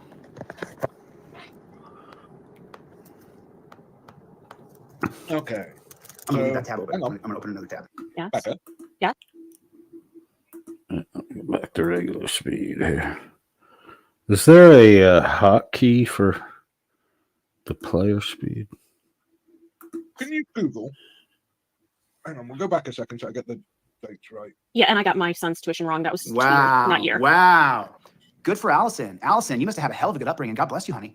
I mean, if she watches this, but she wouldn't watch my videos, would she? So, okay, so there's that. And let's keep reading on here a little bit more about Allison D. Burroughs. So let me read it to you guys again. Wow. Born in 61. I looked And it up how for it should read. 1980. Biography. All right, so Burroughs was born in 1961. Dan's saying she's only a couple years older than him. So if Dan's born 63, and that would make Dan a 60-year-old man, right? Yeah. Good job, Danny boy. Good job, Danny boy. 15 years ain't a fucking few years older than me, Dan. That's, you gave yourself away, dude. You've been lying about your fucking age, bro. Born in 61 to super rich elitists in the Upper East America. She got a bachelor's of arts from a super entitled rich. When did you look it up for? 1980. That'd be about right. What was it? Is it a private university or a public university or It's college? Middlebury College. A public four-year school back in 1980 was between $2,327 and $4,975. A private four-year school was $3,225 to $8,396 Huh. per year. That's a bit less than 62,000 per year. And it also covered tuition, room and board, and all fees. That's a hell of a lot less than Chili's fees. Yep. Oh, dear. So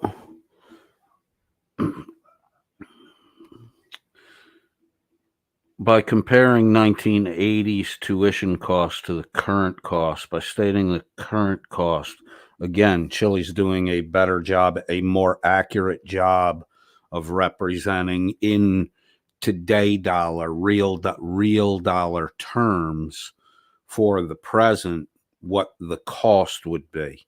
I'm pretty sure Chili didn't do this intentionally, but it's a more accurate portrayal of the societal status, and that's the message Chili's trying to communicate. He made a mistake. He probably should have presented both, but then he's got to go into a whole fucking explanation to his audience about inflation, the impact of inflation over time, which I can do easily. My grandmother said she could buy a pound of turkey for a nickel. When she would tell me shit like that, I thought she was crazy. I could buy a fucking glass fountain bottle Coke when I was, 10, 12 years old, and any street corner fucking gas station, you drop a dime, you pull the fucking bottle. That you can't even get that fucking soda today. It's $2.50 for a bottle of soda, a plastic bottle of fucking soda. I mean, Chile probably doesn't have a collapsed, easy explanation for the impact of inflation. So it's smarter for him and better for his audience to relate the tuition cost in today money terms. Then you're either willfully a fucking douche or you're fucking dumb, and Chili might be fucking smarter than you. He definitely has a better ability to memorize information than you do.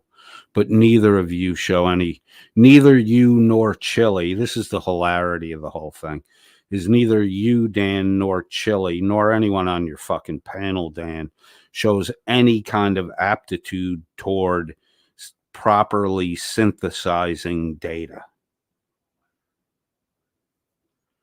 You lack reading comprehension skills, listening comprehension skills,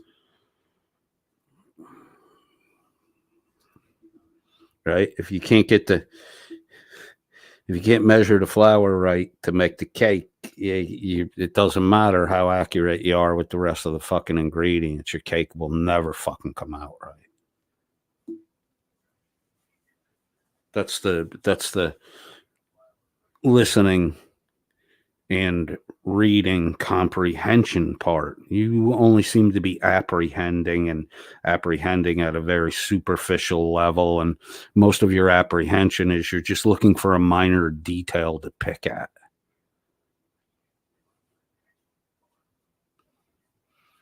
I mean, contrast what goes on at the Welsh News Network to what goes on at Stoned Vet.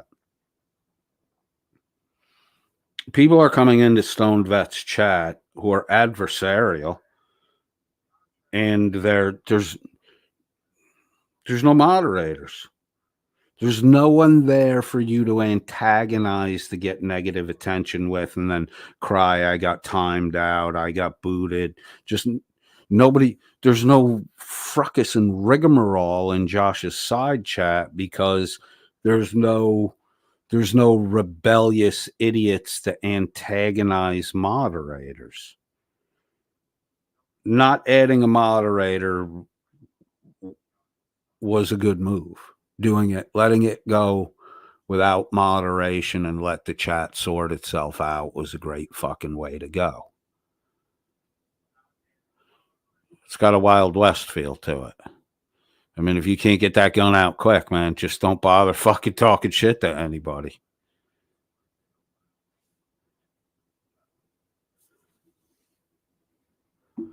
If you think you can defend yourself, talk.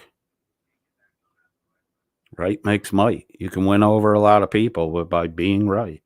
And that's what Josh seems to be doing over there, whereas Dan's got to heavily control the aspects of communication and conversation because he can't tolerate any dissension in his rank.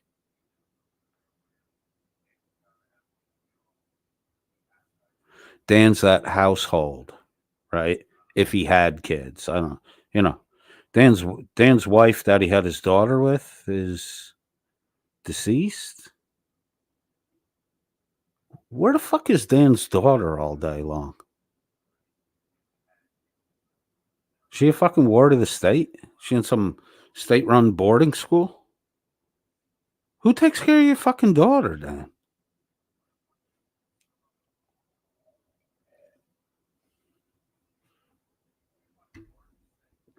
You've had a lot of shit to say about other people and their children and blah, blah, blah. Who takes care of your fucking daughter? The last we heard about your daughter was she chased the fucking home nurse away because she's throwing knives in the house.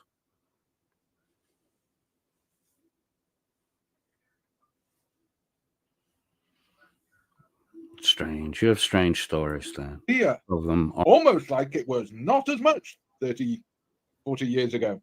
Isn't that funny?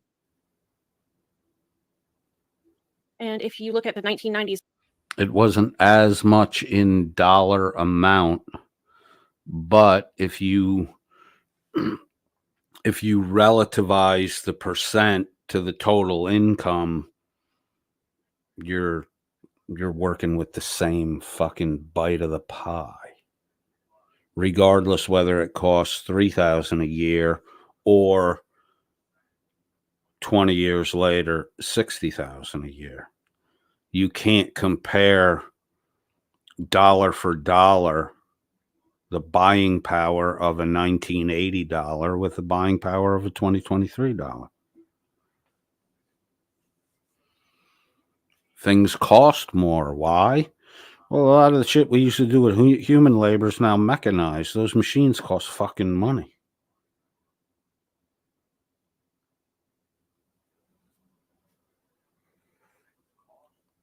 Look at the cost of fuel. We truck and ship goods all over the fucking place. I remember when it was tough to get a fucking orange in the wintertime growing up. I remember when the pickings were slim in the fucking produce aisle and in mid-January to get, grapefruits and oranges. It's not a problem today. Move that shit all over the place. That all costs money. You factor in that America has chosen to pay for Americans. They want convenience and they're willing to fucking pay through the nose for it. I get my ass in my car and drive to get my own food when I see the fucking cost of a fucking DoorDash thing. All because people are too inconvenienced by a cold night to go out, walk outside, start the car, lock it, let it idle for 10 minutes, and then jump in the car and go get your food. You don't even have to get cold. There's like no forethought. It's, I'm hungry. I'll dial the phone. Food comes to me. I don't even pay attention to the fact that I just paid 3 times as much for it.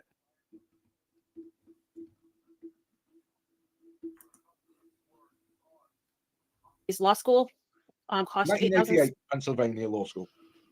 1988. Okay. That's when she graduated. Yuppie college. Am I wrong? She received a... Does he actually know what yuppie means? Probably No, not. he doesn't. Okay. Juris Doctorate, cum laude, in 1968 from the University of Pennsylvania Law School. How much is University of Pennsylvania Law School? All right, we're going to repeat the same fucking I'm gonna leave that tab open. nonsensical argument about fucking about that because- inflation. Of University... Oh, because it's our opportunity to show how stupid Chile is. Without taking into consideration at all that, he might be right. Is law at UPenn. $67,000. Yes. Now? Now it is. Back then. Someone didn't Google it, did they? What? No, In the they 80s? didn't. Becca. Uh-huh. 88 at UPenn. I gave you what the 80s was. University Oh, you gave us what 1980 was. law school. This little game that Dan plays with. The average was $7,526. I'm going to rewind this at regular speed. This little game that Dan plays with Becca is crazy. Dear. So her parents are put It's kind of abusive. $7,000. Yes. Now? Now it is. Back then.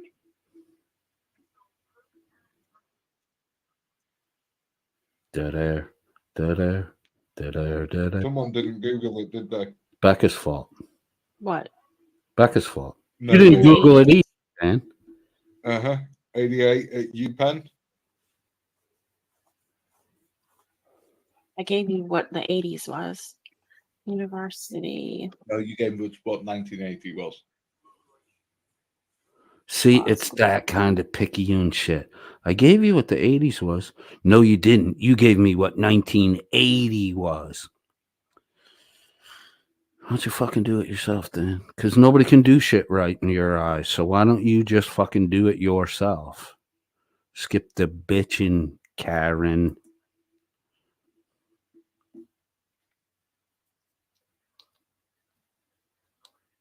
The average was $7,526. Huh.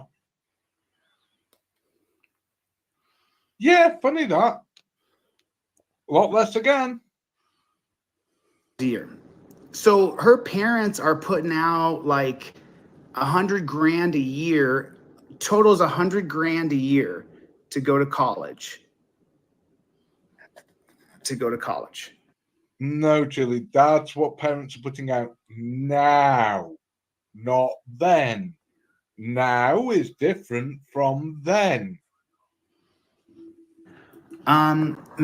It's amazing. I love when Dan slows down his voice and talks to his own audience like they were children so they can understand what Dan's saying, because Dan's trying to talk to a recording from a year ago and it's not getting through to the year ago recording.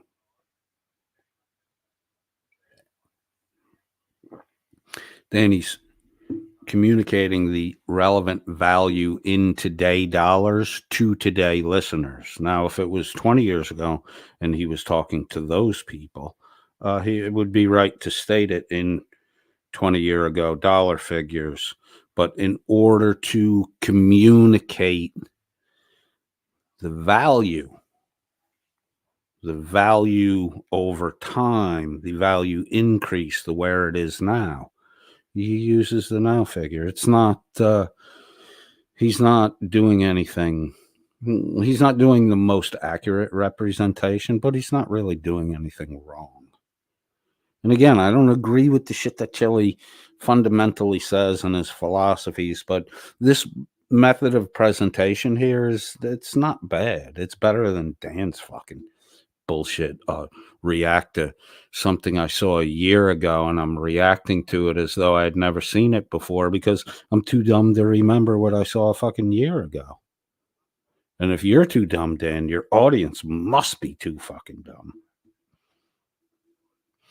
So when Dan looks at it, and if these old Chili videos, when Dan looks at them and they feel like new videos, that's when you guys will get to see them again. Matt, I'm an investigative journalist. I'm investigating the judge who's ruled against all of my motions when she ruled exactly for the exact motion that we just submitted 2 days ago. We submitted the exact motion she approved 2 years ago. I'm investigating this person to find out what her bias could be against me, a conservative. Oh, so you're an investigative journalist who can't tell the difference between 40 years ago and today. You have. I think he did do a good job, much better than you, Dan, of relating the value of the outlay of cash of 20 years ago relatively in understandable amounts in current time. He's not wrong in what he's doing, Dan. Your critique is fucking wildly wrong. But then again, when you jump to your next criticism of Chili, you're just fucking flat out fucking wrong, and Blackish shows you're fucking wrong unintentionally while yupping your wrongness, and then you realize that you're the fucking guy that's wrong. And if you had just kept your mouth shut and not talked, you wouldn't have looked like you were dumber than fucking Chili. I hope we make it to that point, because I'm already getting bored with you, Danny boy. Never heard of inflation. And there you go, Dan. If you had just left it alone with the money outlaid in the past was not the amount that's outlaid today. If you just fucking left it at that. Now you're bringing up inflation, which is the exact thing that justifies Chili stating monetary costs of the past in real dollar today figures to give the most accurate now representation. You shouldn't have brought up inflation, Dan. You shouldn't have said the fucking word, because that justifies what Chili's doing. You know, for a rhetorical arguer, you give up the shit that blows your argument more times than not. And as a rhetorician, that's the exact information you're supposed to fucking conceal, you dumb Jesus, man. Arguers who don't argue on logic have to argue on rhetoric. You're not arguing to get to the truth. You're arguing to win the argument. You should have sat on the inflation shit, because when you start bringing up inflation, then a person can say, oh, I get why he would state it in real dollar today terms. You're not good at this, Dan. Who's for wiping away all gun rights and for strong borders. We don't agree on everything, but I'm also pro-choice. So all the conservatives can like, oh, or all the fake pro-lifers like, oh, he's pro-choice. Yeah, I'm pro-choice, and I'm pro Brittany Reiner coming home. So I'm not stupid. I'm just conservative in the values I have from my upbringing, and it's not what I chose. It is what it is. I am what I am. So. Chili just admitted something, and I'm not sure he's aware of it. This is more about Dan's reaction to Chili, but Chili just clearly stated that he is what he is. They're not his choices to feel the way he feels. He is what he is, and there's nothing that can be done about it. That's a very fatalistic. He's revealing and underlying in his belief system, excuse me, there is a underlying fatalism that, you know, if you're deep in fatalism, you believe that what you do can't be avoided no matter what. And it's like pre-written, pre-programmed that you're going to do that. That's not the healthiest mental set to have. But it does, you know, knowing that, you have to kind of frame Chili's actions with the understanding that he's a fatalist. When he's, you know, when he's raging and angry, like we saw with the Dan Clement thing, that's not... That's not a good time to be around Chili, and you don't want to bring Chili through arguing or, you know, antagonizing him, as Dan Clement did do. I mean, you know, Dan Clement did what he did. I don't think what he did was really that bad, but he did meet the guy in the street and fucking needle him and antagonize him. And, you know, you keep sticking that fucking hornet's nest. When you get stung, man, it ain't the fucking hornet's fault. You're sticking the stick in the fucking nest. But you can't appropriately judge his behavior unless you understand that there appears to be an undertone of fatalism. Because of that, Chili's not going to ever give up this cause. You're never going to get rid of this guy. Trying to get rid of him is idiotic. The best you can do is stalemate him and try to impede the growth of his message, because it is inaccurate, it is incorrect, and it is error-filled. But you're never going to be... we don't stop as a fucking perfect tagline for this guy, because he's not going to fucking stop. He's not going to give this up. He's going to fucking sing this song until he's fucking gone.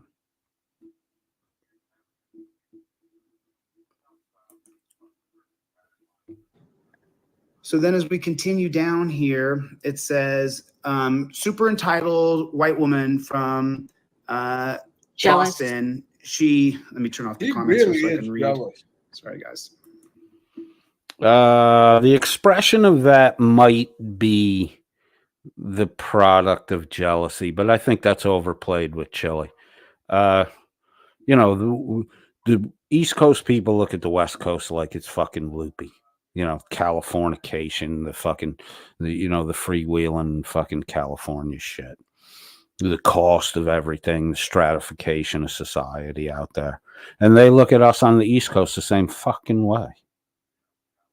So this is a West Coaster's opinion of East Coast people, the East Coast attitude. To most West Coasters in Chile's socioeconomic tier, Judge Burroughs is going to appear to be an entitled white individual. That's the woke mentality. That's a West Coast thing more than it's infiltrating the East Coast, but it didn't that woke shit didn't originate over here. That was on the left side.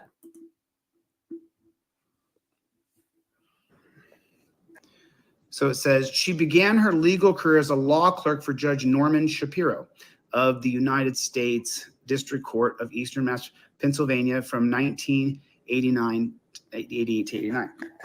See, this is the thing I'm trying to show you guys right now. The way I do research for this is the same way I do research when I'm researching history. So now what I do is I go... Wait, you research history and don't know the difference between then and now? Yep. Huh. To this, the judge that she clerked for, Norma L. So she also was she's a woman during the woman empowerment era, because that judge is going to be a judge. Wait, the women's empowerment era was in the 80s? Like fuck it was. Hey, got news for you. Anyone who lived through the 80s knows that women were mostly treated like dog shit. All right, here we go. We're going to I'm an 80s kid. I was a teenager in the 80s. I was preteen in the 70s. Women were not treated like shit in the 80s. You may be able to look back from today's perspective and come to that conclusion. But if you were in the 80s coming out of the 70s, women got way more fucking respect, and the equality of men and women. It was in the 80s where it really started to, where it made its best initial process on leveling out. It's probably never going to be 100% equal, and it probably shouldn't be. I honestly don't think that, and it's my personal opinion. Please don't be offended by it. In my heart of hearts, I don't think women should be on, like, physically on the battlefield. I don't think they should be exempted from military service or from intelligence levels and that stuff. I just don't think it's a good idea to have your it's bad enough to have the paternal element of a generation exposed to combat in the field. I mean, I'm not gonna really go too far into that because I don't want to I have no experience with it other than hearing from other people, so I don't want to do it any disservice. I just don't think it's a good idea to have the maternal element of a society exposed to that kind of trauma.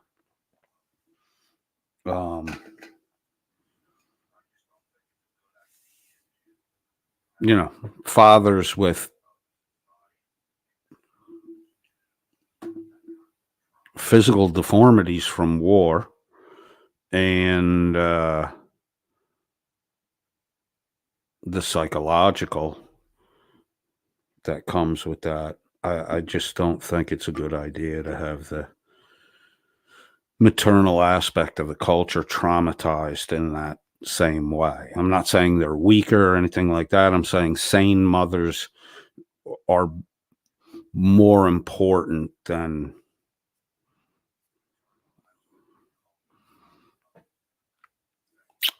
it's better for your mother to be 100% than, for your father to be 100% and your mother not be 100%. That's the way I feel as a child growing up, and that's the way I feel as a parent now. Being a parent didn't change that attitude. Like I'm going to get way off target here.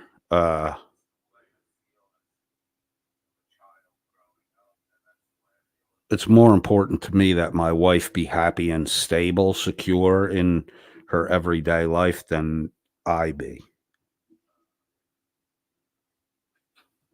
That's just me.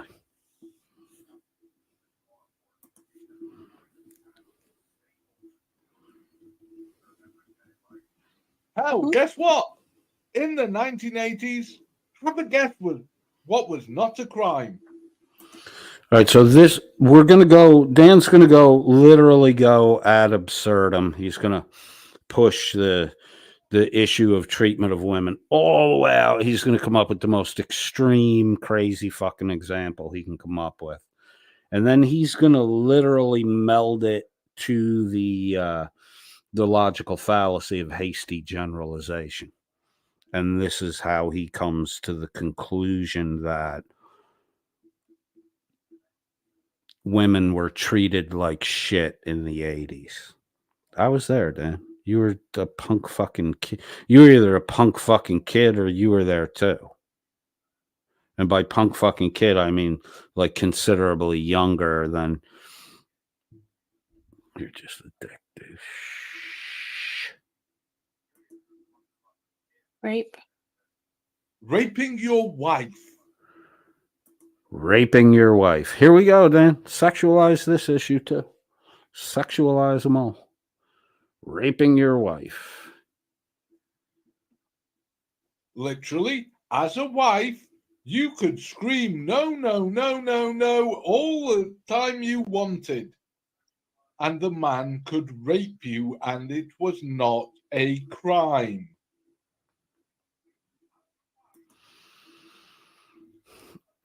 In a society where growth of population is a key desire, fought World War I, fought World War II, a lot of fucking wars.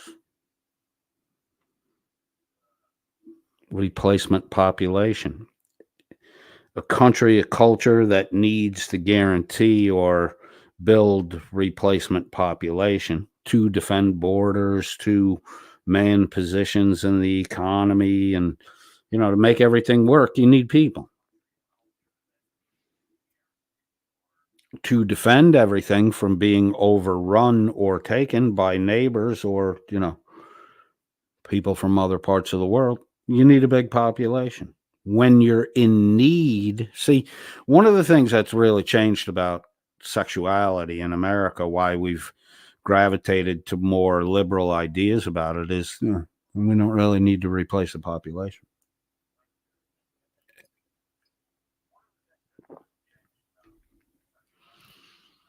Not as many of our boys die in wars.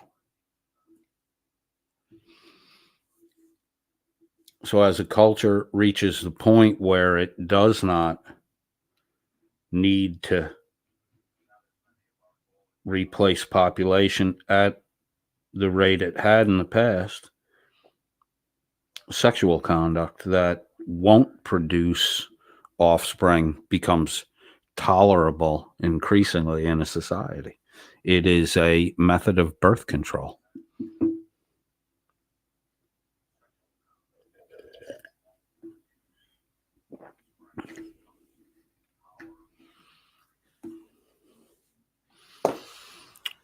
So you could understand why a society would discourage a wife from procreating with her husband if her husband desired to procreate.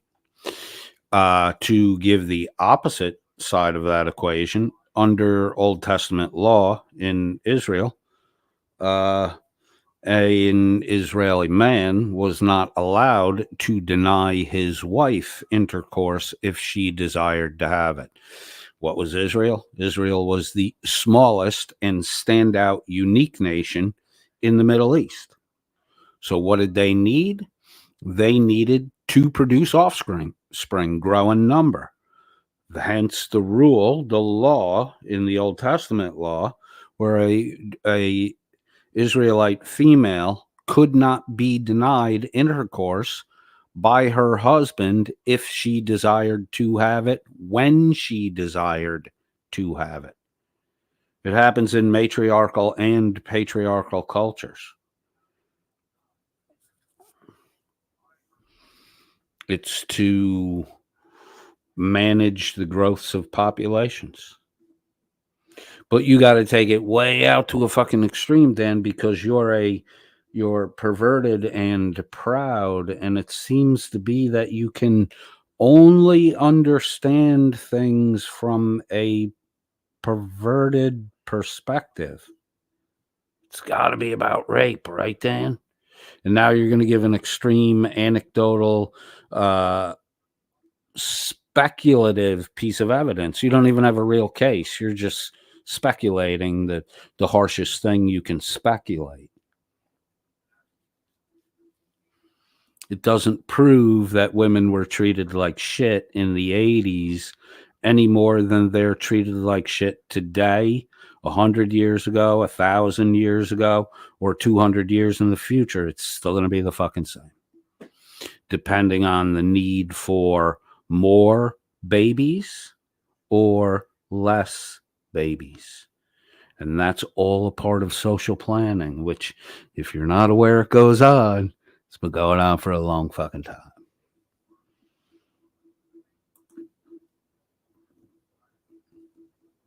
So yeah, women empowerment, people. Fucking guy's an idiot. He's the idiot, really, Dan? Why don't you talk a little more, and we'll decide who the idiot is. In the 80s, that's what's going to happen here. So Norma Levy Shapiro, who's she appointed by here? So she's okay. So she's this chick. Here's Norma. Okay, now she's dyed in the wool. So this is how liberal this woman is that's presiding over my case. This woman was also appointed by Jimmy Carter. So this president appointed the woman who she clerked for. Allison was appointed by Barack Obama. Then she went to this super entitled college where it cost tons and tons of money. And so that means Norma plugged her in to the elite power brokers of Washington, D.C. That's what happened. Because remember, if she's in office 78 to 98, even when Norma was going to law school, just so you guys know, and I'm sorry to say this, but it's true, she probably got picked on by men and treated bad because we were such a chauvinistic, male chauvinist society. You still are. And you think we weren't in the fucking 80s?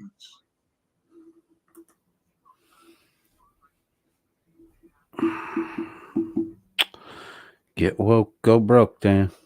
Dan, are you a man or are you a gendered male? Because they're not the same thing, Dan. Are you a man or are you a gendered male? I don't know, man. Your ex-wife took your car and drove over you with it, with your own child, your daughter, in the front seat watching her do it. You seem like the fucking, puss boy in that equation.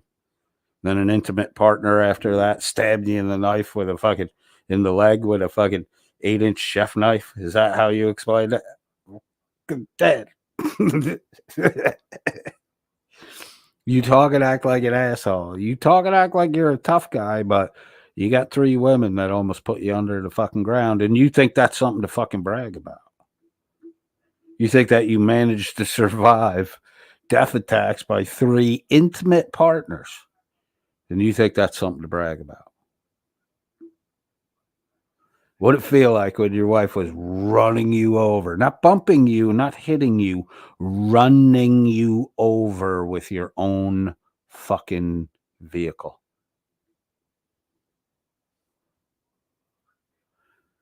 Are you a man, Dad, or are you a gendered male? They ain't the same fucking thing.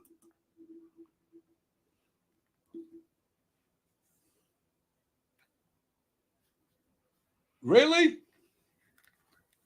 Hey, do you know what most people cared about in the 80s? It can be summed up with a single word. Jim, you were alive in the 80s. You lived through Was it. I? Yeah, Greed is drop the act good. for a minute. I'm being Greed serious. is good. Yeah, money. Money was all any. I was alive in the 80s. There was a lot more to worry about, concern yourself with than just money. That's when people started getting AIDS, dipshit. There was a lot more to fucking concern yourself about than just getting money. That whole Gordon Gekko, greed is good. Fuck, that's fucking Hollywood bullshit, you asshole. Why is it that all your fucking quotes and the rest of your shit, it's all fucking movie shit? Just like Wrangler. Just like Wrangler. You're a dude who watched too much fucking TV as a kid, Dan. You're delusional. Greed is not good, and that was not the fucking theme of the 80s. Not for me. Anyone gave a flying fuck about in the 80s. Either The only thing anyone gave a flying fuck about in the 80s, according to Dan, was get more money. No, there were a lot of people worried about how they were going to fucking do the socialized dating thing without picking up a case of the fucking HIV. Nobody knew shit. It was the new plague. It was uncurable but I think all of the fucking 80s, AIDS was an uncurable phenomenon. You got that shit, you got a death sentence. People were worried about a lot more than just fucking money. There's a whole lot of fucking cocaine going around too. So, you know.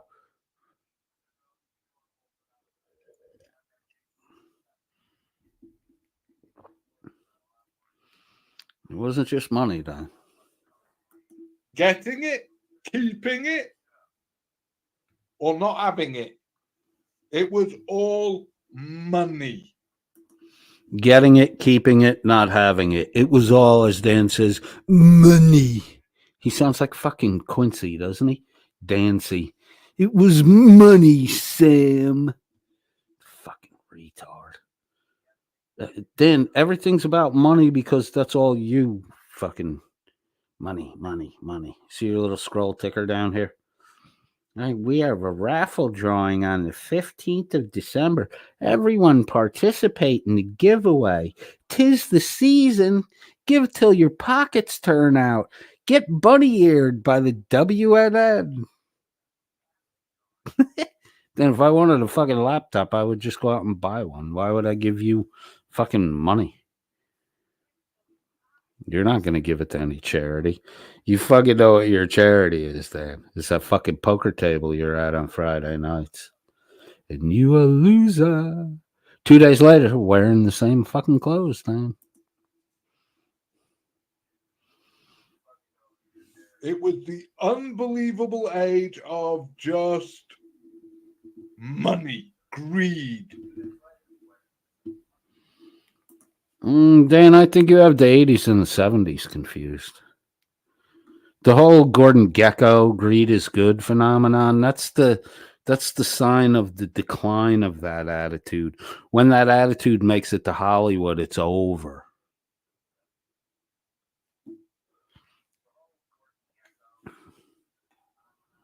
Jesus Christ, Dan, you're a delusional bastard.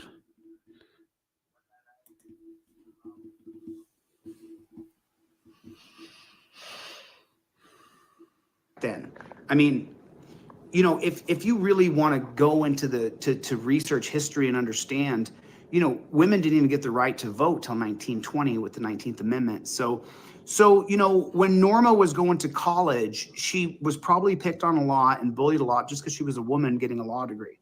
And so, you know, I don't agree with that kind of stuff. So, Really? Why do you bitch about every woman who's a judge, every magistrate who's a judge, every police officer who happens to be female? You bitch about any woman in a position of power. You complain constantly about women being in positions of power over men. And you bitch about him bitching about it. Get it, Dan? You just wait for him to bitch so you can bitch. If he doesn't bitch, you don't get to bitch. Why do you hate him so much? You seem to be licking the dog shit off his shoes, boy. You are a chauvinistic pig. Yes, he is.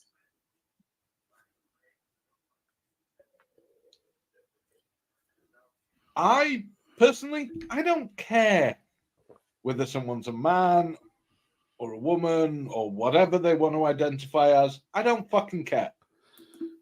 Yeah, Dan, we know you don't care. You've made it clear. You're perverted and proud. We know, dude. You put it in anything. And they're in a position of power. Do you know what I actually care about? Whether they're fucking competent. That's it. Dan, why would you wait, hold on. Why would you have to worry about whether or not anyone was competent? No one works for you. You don't hire anyone. You're on the fucking dole, Dan.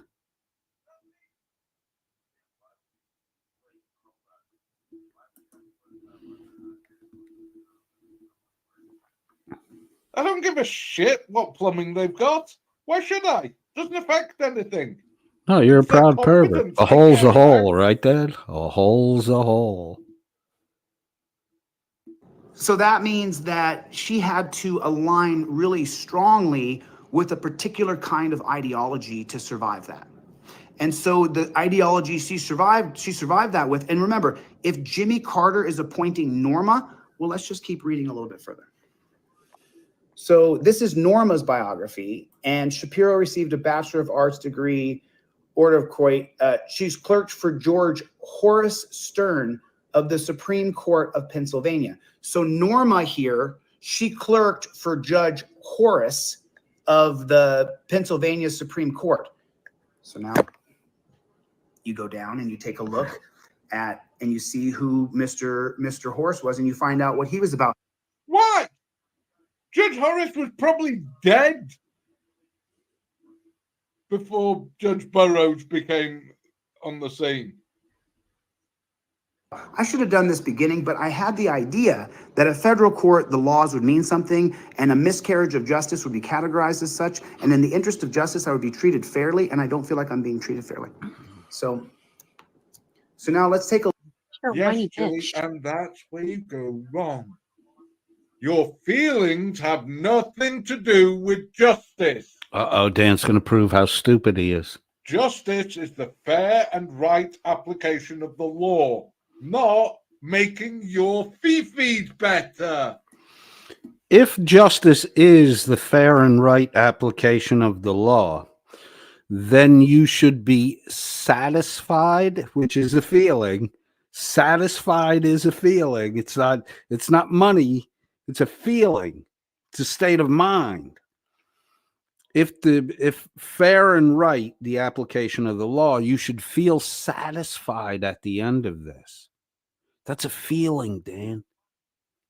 That's in you. You're dumb, Dan. You're fucking dumb. Excluding that, the idea that the fair and right application of the law leads to a feeling of being satisfied. It's the level of satisfaction, which, Dan, is a feeling that holds the social fabric together. When people aren't satisfied with the law, the rulings of the law, the court procedure, when they're not satisfied by that, that's when the fabric of society begins to tear apart. And the satisfaction is a feeling, Dan.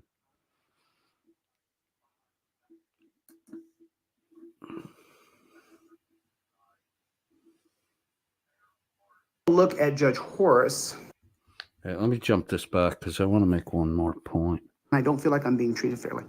So now let's. All right. So in this whole thing, a big part of this for Chili is he doesn't feel like he's being treated fairly. Now, that feeling could be an accurate representation of the way society treats Chili, or it could be a delusional reaction. A lot of times it seems to be more on the delusional side with Chili, but there are times when Chili's been, wronged. And most of the time when Dan talks about Chili, Chili's getting wronged. I don't support Chili. I don't like the shit that he does, but, and I did it too. I did it to Chili. But Chili's behavior has changed. He's toned his shit down. We saw it when he was in court today. He let a lawyer talk for him. You can do all the make up the excuses and, oh, well, it's just because it doesn't matter what it's because. You got to look at what the man did. He didn't behave the same way he does in court in the past. The man's changing.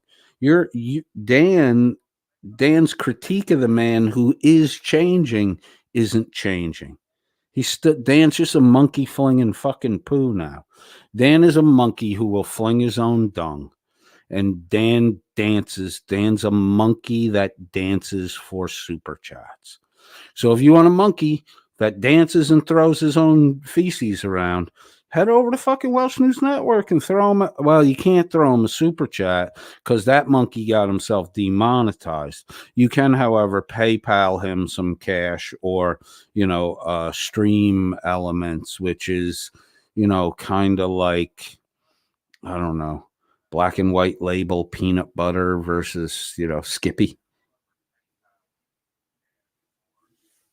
You off brand, Dan. You fucking low rent. Chili more real than you, dude. He more successful with the subscribers.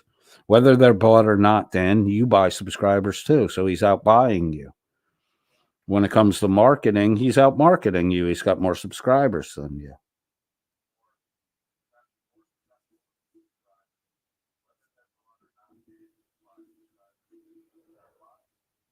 Why he makes more money? Dan, why is Chili beating you in every fucking metric if you're so much fucking smarter than he is?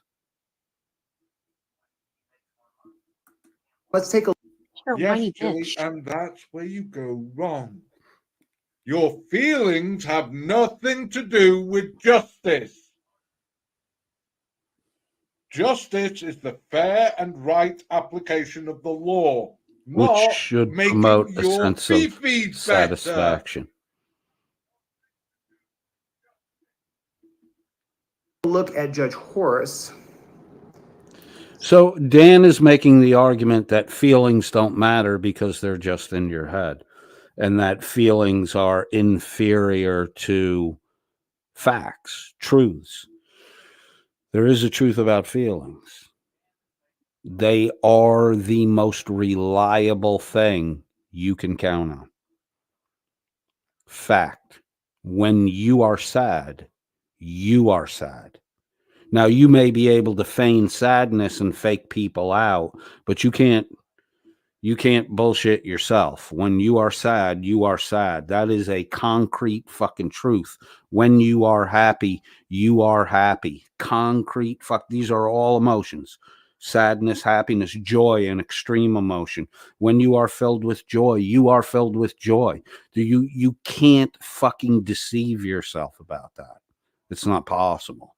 So in the grand analysis, and this is David Hume, Danny boy. This is David Hume, the Scottish philosopher. British empiricist, David Hume. When you are sad, you are sad. There's nothing more provable than that. If you feel sad, you're sad. You can't bullshit. You can't bullshit yourself. If you feel joy, you're filled with joy. You can't bullshit yourself. You can bullshit other people. You can act like it, but the whole time you're acting happy when you're sad, you know you're really fucking sad.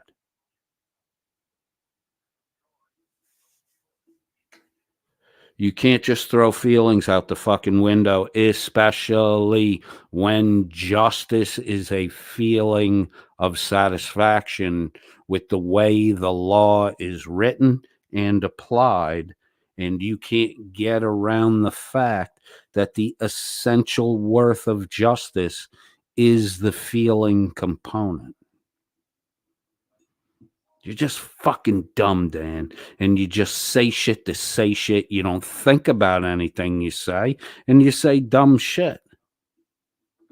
Chili's fucking smart. With all the dumb shit that's come out of Chili's mouth, Chili sounds saner than you when you analyze what's actually said. The difference between Dan, you, and Chili is you speak lies confidently. And people who don't check and verify key on the confidence component, and they just believe what you say. It's easier for them that way. They also don't have to take responsibility for anything because they can just do the he told me. That's the trade-off for the real truth. They don't have to have any responsibility in it. Well, I didn't come to that conclusion. He told me that. I just operated as though it was true. Those are the people that get grifted, the people that are too lazy to verify the truth and are just spoon-fed fucking nonsense. Like you, Dan. Like you were in the military. Right, Dan? Like you have a picture of yourself with Schrodinger's cat. Before anybody knew before he was YouTube famous, you chance met with him and got a picture with him, a picture you won't show to anyone. You're an engineer in the Her Majesty's Royal Rowboat crew. Then we have 22 aircraft carriers. You have fucking 2 of them. What's this fucking Navy you keep talking about? You had a bunch of fucking rowboats. You guys are literally like the fucking Uber Lyft part of the fucking Allied military. Your naval fleet sucks. You have 2 aircraft carriers. We have fucking 22 of them.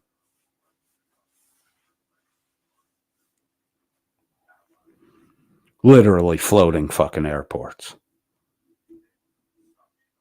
22, Dan.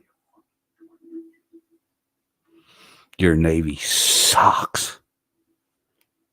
Probably because they let people like you and fucking Shuggy, you incompetent little fucks, in there. But you were never in there, Dan. That's a fucking lie. Your best friend from home, the worst day of your life, Dan, your best friend from home was shot and his brains were blown all over your uniform. But out of respect for the family, you won't talk about that. You did talk about it. You're the fucking one that told everybody about it. And then when people said, people do what they do, hey, a bunch of people just, they didn't want to question it. They didn't want to offend you. And they sat there and just ate it up like it was true. And then you got that little portion of the population then that's like, I ain't eating that shit till you tell me what the fuck is in it. When did that happen? And all of a sudden your lip is zipped out of respect for the family. Why'd you fucking bring it up? You didn't say it was this family's worst day of their life. You didn't say it was your childhood friend's worst day of his life. You said it was the worst day of your life. You made it about you. And when you got called out on it, you're fucking clammed up because you told a fucking lie. Probably something you saw in a fucking movie reminiscent of Wrangler.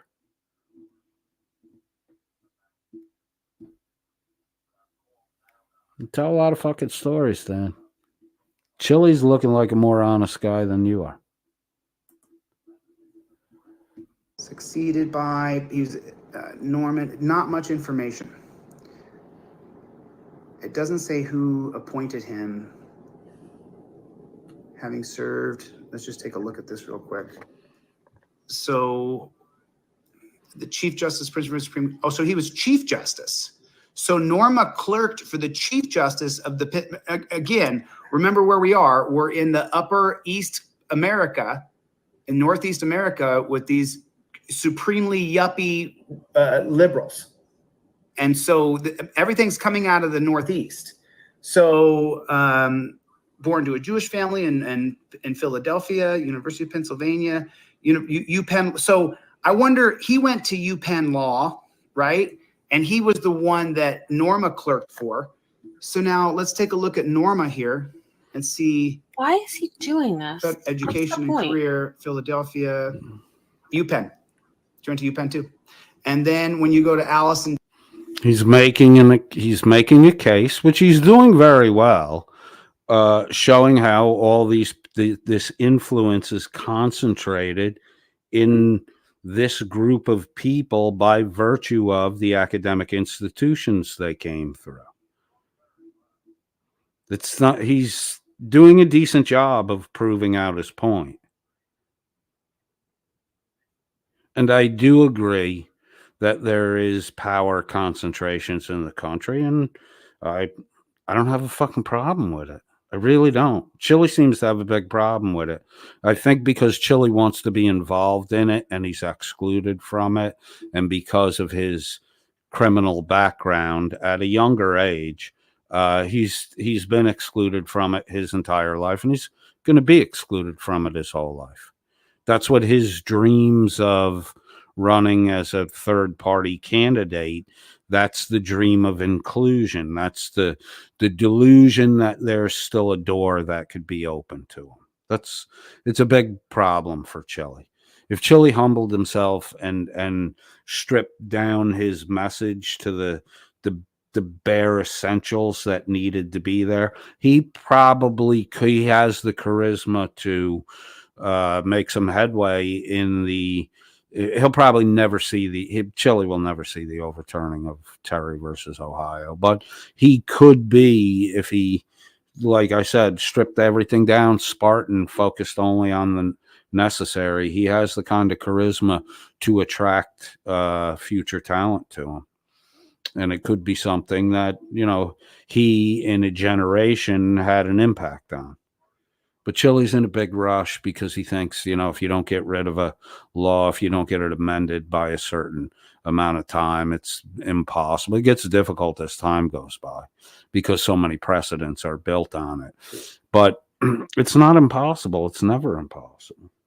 Slavery wasn't outlawed in the country till 100 years after the fucking country came to be. And there was a plan to end slavery in 100 years. It was slightly past 100 years. And, knowing there was a 100-year plan, politicians started to get worried, and the issue was getting pushed on a grassroots level until it became a national fucking concern. I'm glad we got rid of the shit.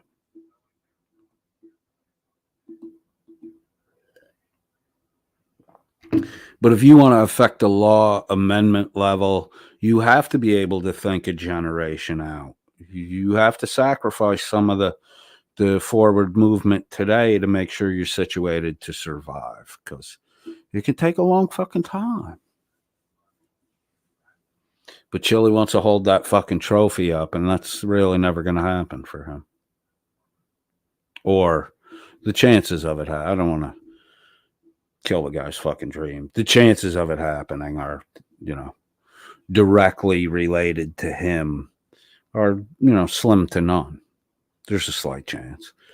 But could he impact future thinkers? Yeah, he could, because he's a charismatic guy. And but Chile can do the best he could do by promoting awareness of a weakness, Terry versus Ohio. In the preservation of rights, Terry versus Ohio, according to Chile, is having a big impact on that, and changing that could, ensure that our rights aren't further eroded. I get it. I understand the message.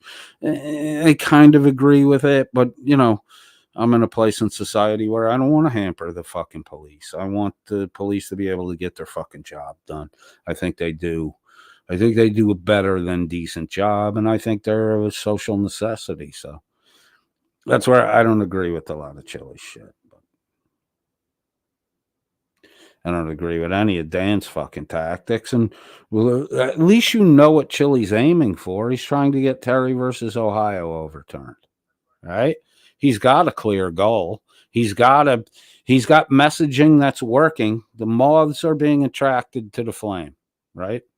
He's got a better flame, a better attractor than Welsh News Network does. Even if every one of his subs is bought, there's enough interaction on his platform, excuse me, that he's obviously a bigger draw than Dan.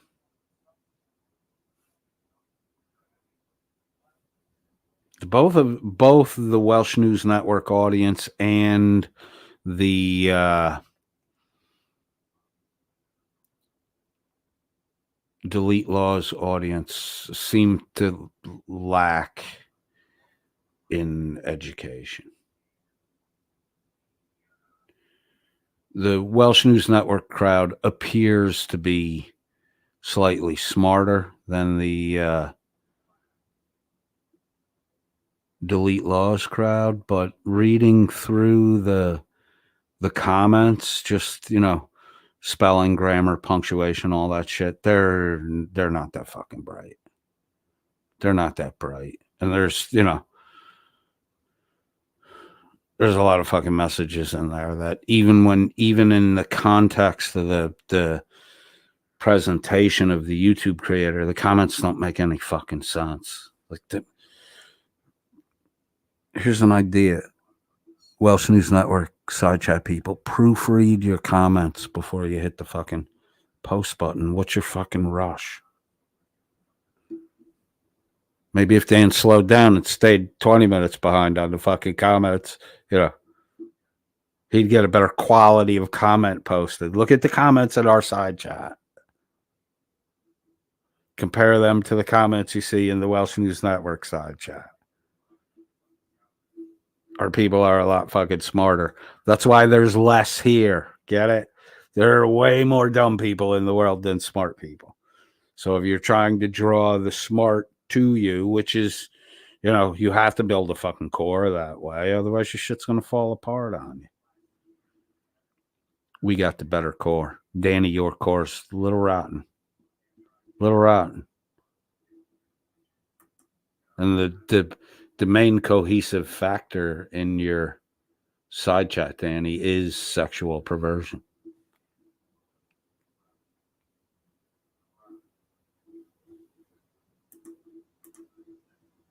D. Burrows, you're going to go federal biography, UPenn.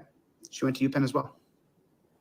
So, let's see. Why, if you were around that area, might you go to the University of Pennsylvania Law? Because they have a great law program. Uh-huh. And what other reason might you go there?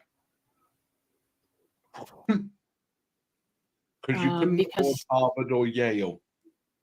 And there was a limited amount of law schools that you could go to. Yeah. And you're in the right area for Harvard and Yale if you're in the right area for Pennsylvania.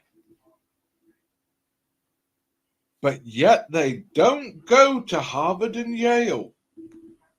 Or Princeton. That's a New Jersey dipshit. Again, in the right area. Could it be because actually they weren't that rich and couldn't afford to go to the quote-unquote rich university?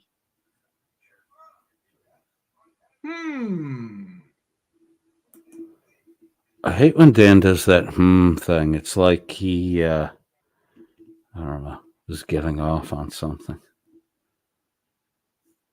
Someone says that Dan has an under-desk mount cam to look at Becca during the broadcast. That just, sorry, I didn't mean to share that with you. It's a creepy thought that was rattling around in my head. He's fucking weird. Isn't that funny?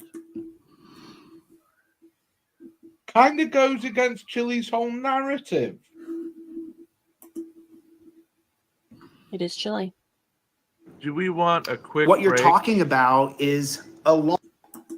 Wow, I've got a quick laugh for you. Go on. They're going to go into the a town council meeting that Chili fucked up, and the aftermath conversation about it. It's kind of funny. We'll get a listen to it. Then there's one point we're coming up on that Dan makes. I want to cover that, and then we'll wrap this up for tonight. I'll probably do a mid-morning and an evening broadcast tomorrow. McAddick says Princeton is a clown college. I don't know, man. I had a roommate in college. He was a year older than us. He failed out of Princeton year one. He discovered the white powder, the cocaine, in this would be 84, 85. He discovered the cocaine, and it significantly impacted his academic performance in year one at Princeton, and he washed the fuck out. So he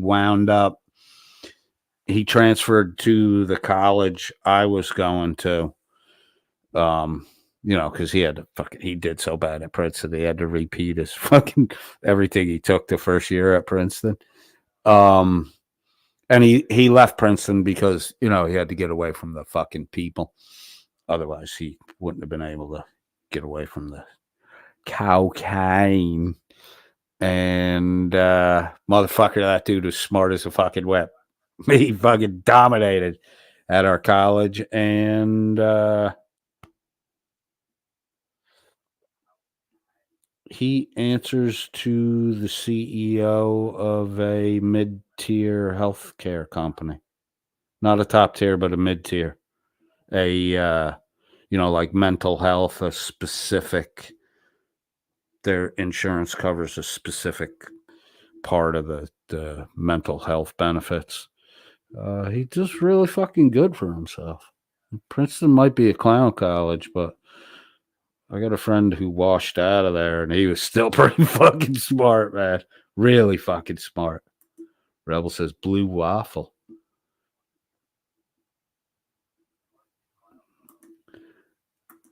Alex says, "Oh, this should be good. Proceed, Jimbo." Simpsons Jake coded. What does that mean? Simpsons joke. Got it.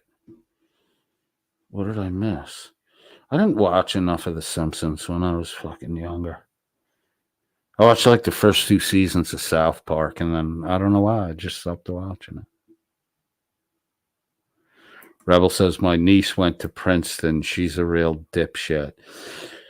There is a portion of the population. I went to high school with these 2 girls. They were fucking, they graduated. My high school was top 10 in the nation the year I graduated. We were recognized nationally for being in the top 10% of schools in the country. These 2 girls scored, I think their GPA going to college was like, they were 98s in primary school, high school. One went to Georgetown and then went to law school after that. She literally is a fucking idiot. But if you present material to her and then test her on the material presented, she has damn near total recall. So when it comes to taking tests, she's great. When it comes to actually applying the knowledge in the real world, she just falls on her face. It's funny.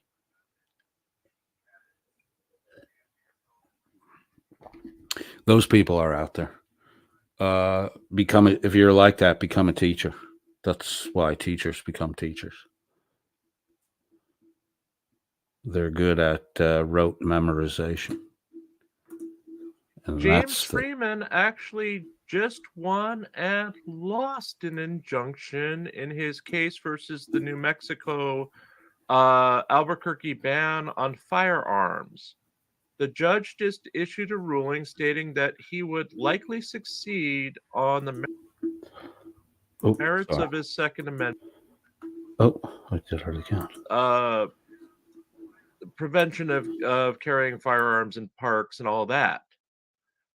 However, plaintiff has not established standing to challenge the firearm restriction. So he won and he lost because he doesn't have standing. So he finally got a fucking win and he doesn't get the win because he can't challenge it. Oh my god. Also, he wouldn't get the win to stand. Yeah. Because that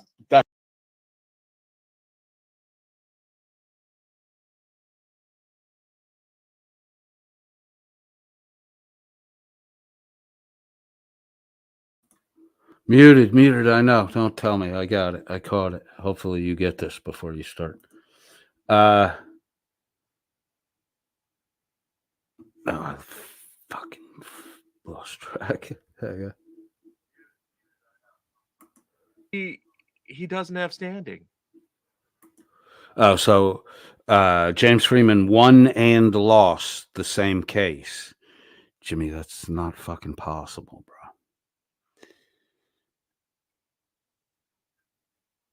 The case would have passed. He would have won the case, but he didn't win the case. It's not win and lose. He didn't have standing, thereby he can't argue the point he wants to argue. Had he have been able to, if he had standing, his argument probably would have won. But he doesn't have standing. That's not win and lose, Jimmy. That's fucking lose. You don't have standing.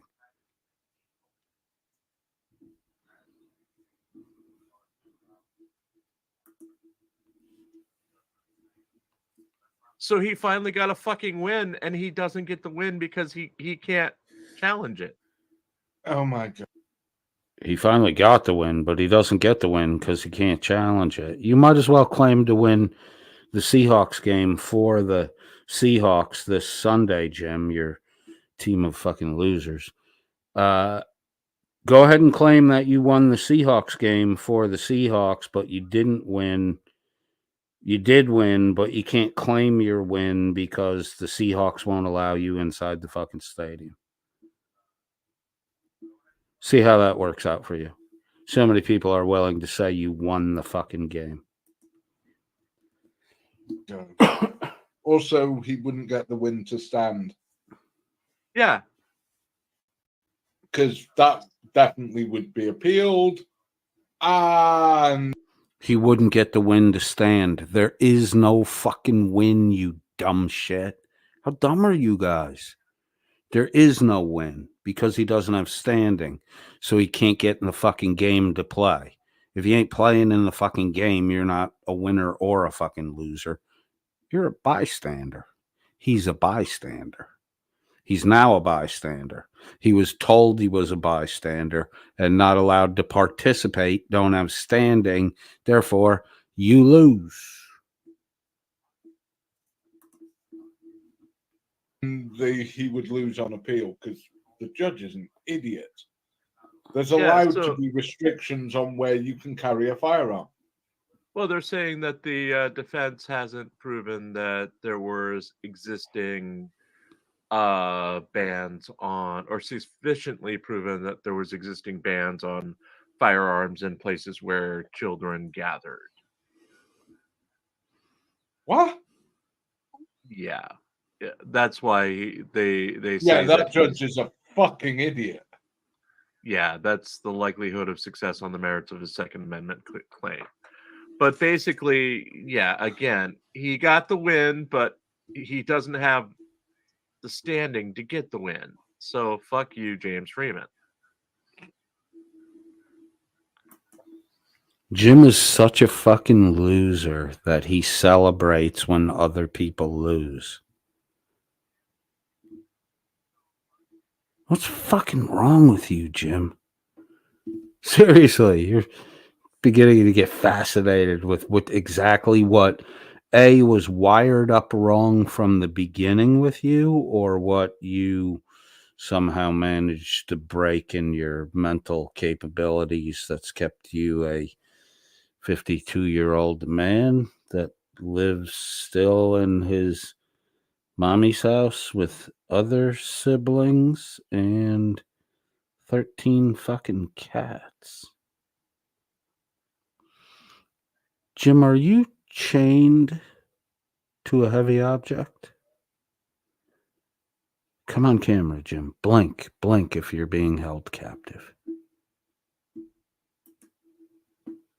You won, but yeah, no, you lost, bitch. Yeah, literally. He finally fucking won something, and then he lost.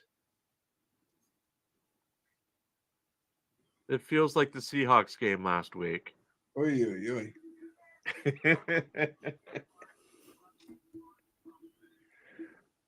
And the Long week history before. of power colluding on top of power. And Oh yeah, I haven't made my prediction. Are the Seahawks playing this weekend? Yes, on Sunday. That's why I have the day off. Who are they playing? We're playing the 49ers again, who just beat the Eagles. My prediction is you're going to get butt raped. More than likely. We've already fallen to third place in the division. And don't Did- worry, wait. I will be sure to continue. Did Dan just say butt raped in a way that would make it kind of not only homophobic, but homo abusive? The Eagles. My prediction is you're going to get butt raped. More than likely. We've already fallen to third place in the division.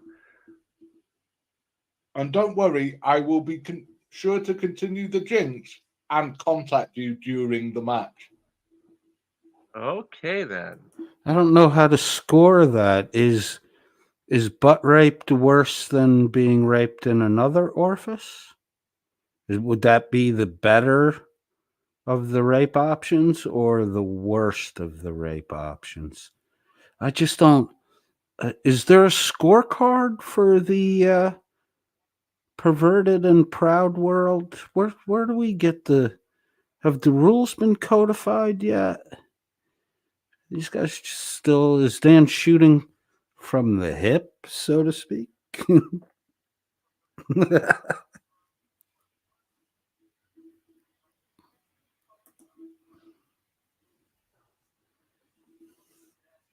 Yes, that's right, people.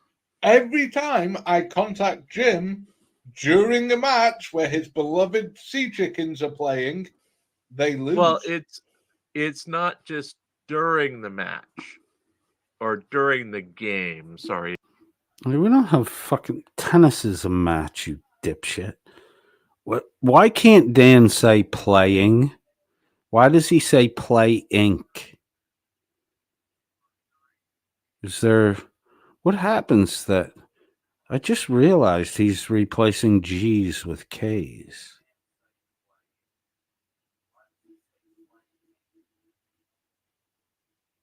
It's Weird. a game, not a match. If it's any contact whatsoever on the Saturday or the Thursday that they've been playing, they lose. They've won. They had a great season up until Dan started contacting me. No, they won one a couple of weeks ago when I didn't contact you. Yeah, well, what I'm saying is when you contact me, they lose. Exactly what you're saying. And they had they were like 6-3 back then, and now they're 6-6, I believe. And Jim has been blaming me for this all fucking season. We know it's true. Behold the awesome power of the jelly god. I can make the sea chickens lose. Yeah, you bribed the freaking referees last week to throw a flag on every play. Literally, we got the same touchdown 3 times because they kept throwing flags, including on the final time we got it.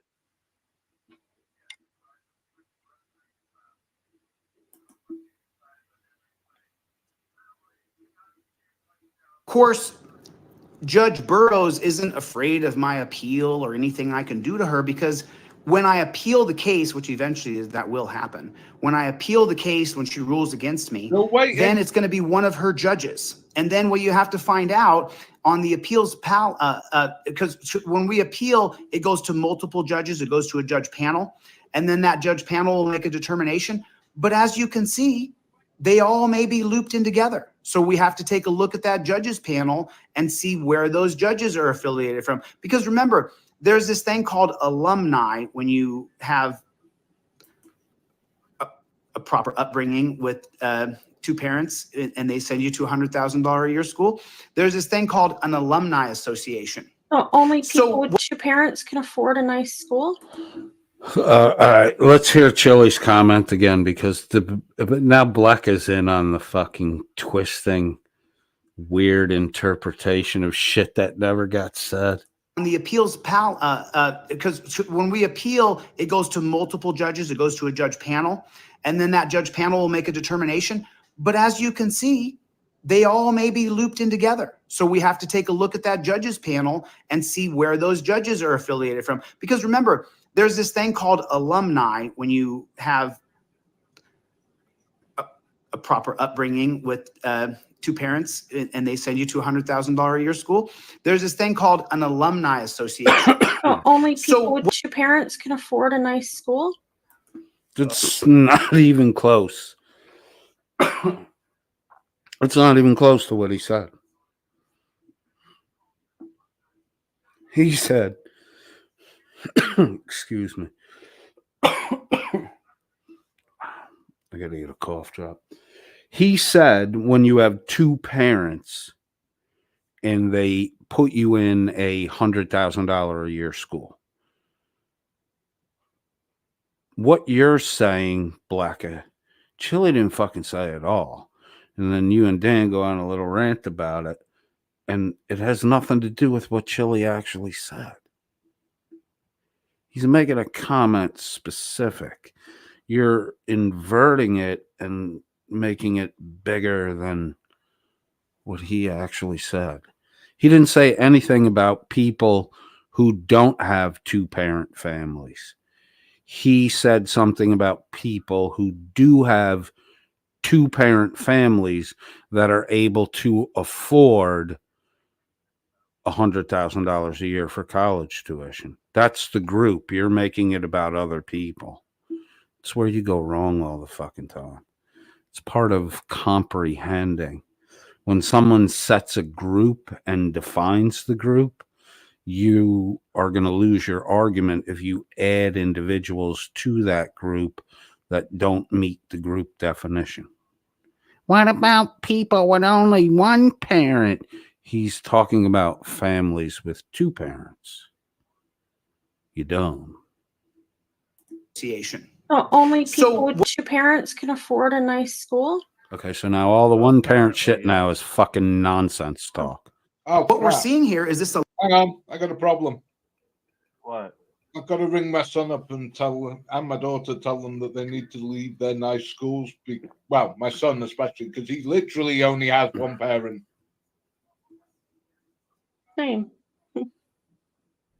Unless I'm willing to go get a shovel and dig a fucking big hole, there's only one parent turning up at his university. Guess I better call Zachary and tell him to pack his bags. Yep. Sorry, people. You've heard it. Mr. DeCastro says you got to have both parents. I think that's the excuse he made for himself as to why he couldn't go to a better school or even graduate from college. That's because he was as thick as shit. Not many colleges want to take you when you have a grade point average of 1. That's absolutely fucking true, Dan. And yet he's got 300,000 subscribers and you have 11,000.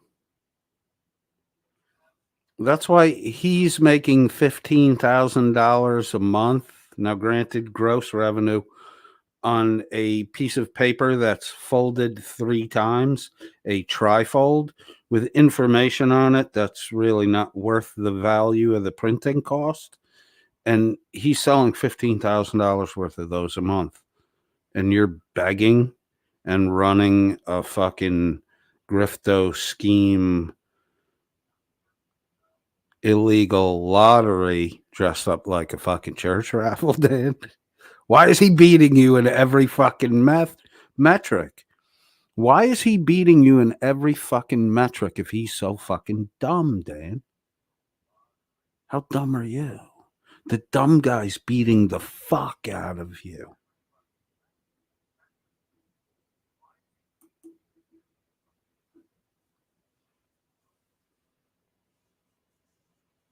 Alumni Association from UPenn so far has got one judge on the Supreme Court in Pennsylvania, and then got that female judge Norma in 1978, which was probably really hard to do.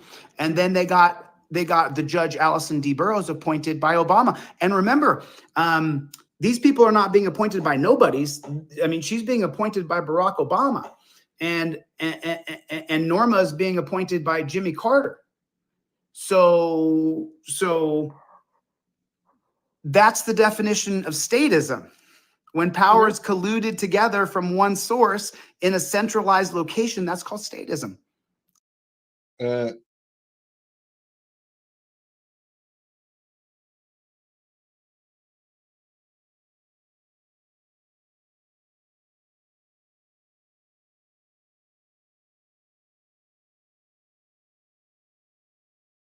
Carter. So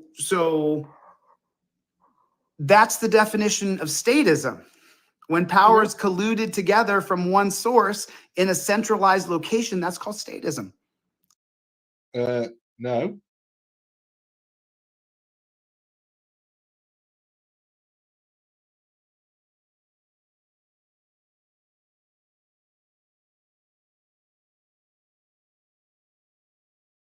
No. No.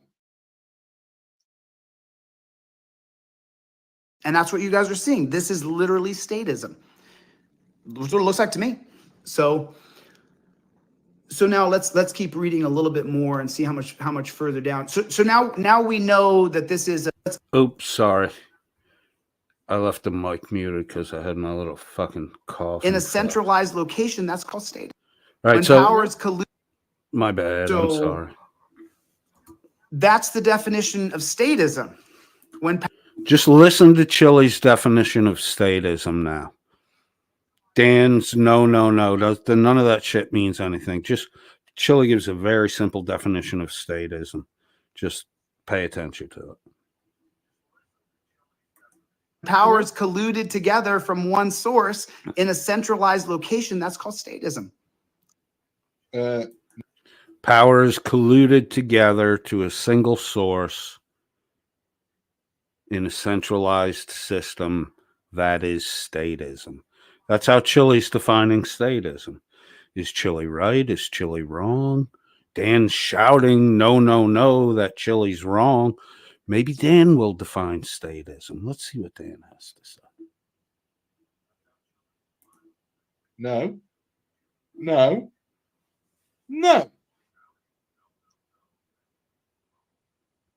And that's what you guys are seeing. This is literally statism. That's what it looks like to me.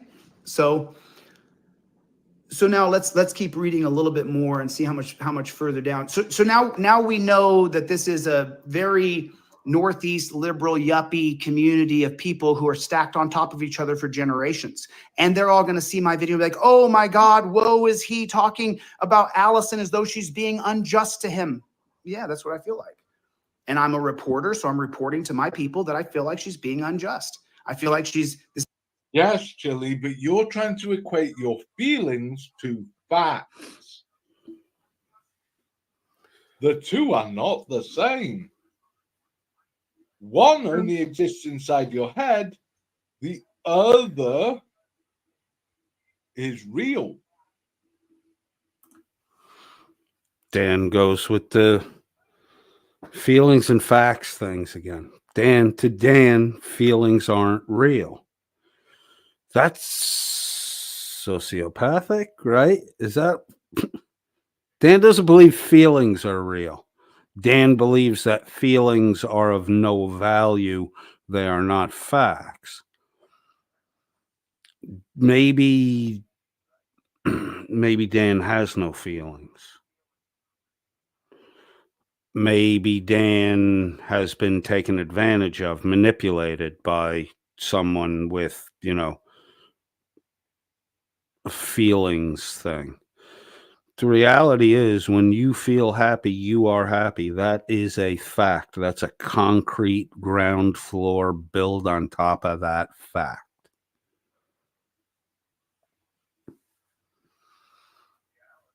I know I already said it, but I could deceive a group of people into thinking I was sad, I was in mourning, something extreme. This is going on YouTube. I can garner sympathy and support, and I can cultivate an environment where people can feel better about themselves by being conned by me, so they think I'm injured, and their generosity toward me is what's helping build me back up. And the reality is, you're a fucking parasite that would suck the life out of all of them if you could.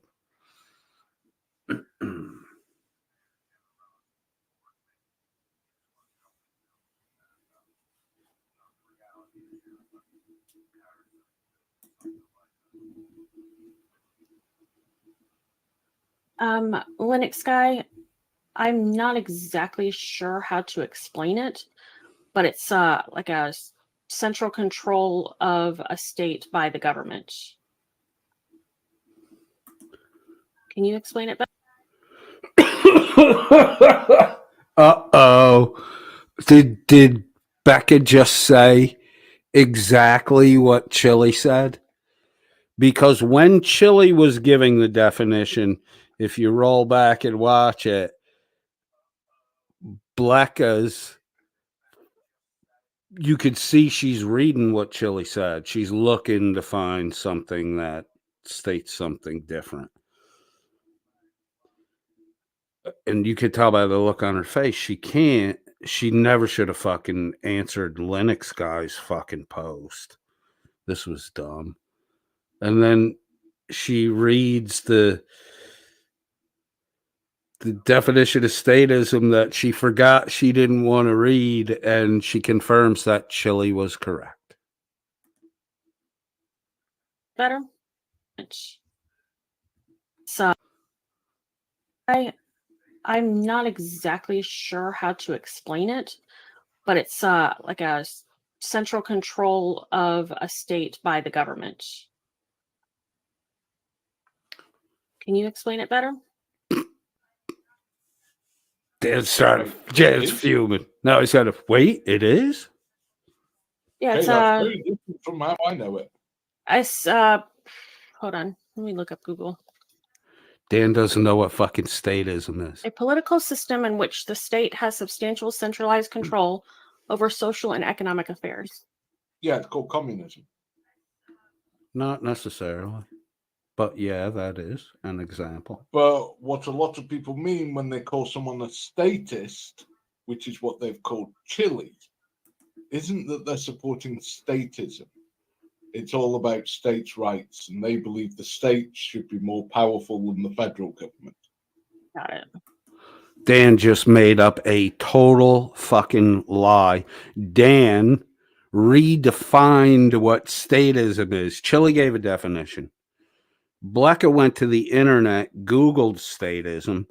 What she read validates Chili's definition. What does Dan do? Dan makes up an alternate statism. Dan can't just admit that he's wrong. Well, Dan says, well, what they really mean when they're applying it to Chili is states' rights. That's why they call him a statist. No, that's not. Freeman called Chili a statist because of the legal aspect and the social control aspect. Chile had drones flying around, tailing people. That's statism. That's worse than fucking communism, whatever you would call that fucking monitored society. Dan just completely made shit up. Let's hear it again.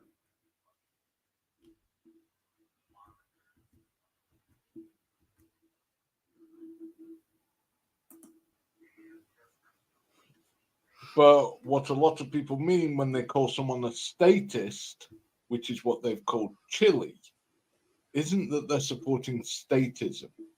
It's all about states' rights, and they believe the states should be more powerful than the federal. So it isn't actually statism, it's this other states' rights thing. So forget the fact that Chile gave the definition of statism. So that's obviously Chile defined statism proper. So why are you saying Chile meant something else? Chile gave the definition. Blecka confirmed Chile's definition of statism with what she read off whatever she Googled. And then Dan completely invents a different kind of statism to apply to Chile in error to cover the fact that he didn't know what fucking statism was. That's a lot of fucking work, Dan, just to keep from admitting you were fucking wrong about a relatively minor thing. That ego fucking keeps running you into fucking fence posts. Government. Got it. It's a very, very, very old argument that's been bouncing backwards and forwards. The But opposite of a No, it's not a very old argument that's been bouncing backwards and forwards. It's shit you just made up 45 fucking seconds ago, Dad. It ain't older than that. You just made this shit up on the fucking fly. That's why it's so easy to see. That's why it's such a poorly constructed fucking piece of shit. It's just you postulating untruths. Chile doesn't understand it. the opposite of a statist is a Chile doesn't understand what a statist is. Chile gave the proper definition of statist. Dan gave an incorrect definition of statist, then went and made up a different version of statist.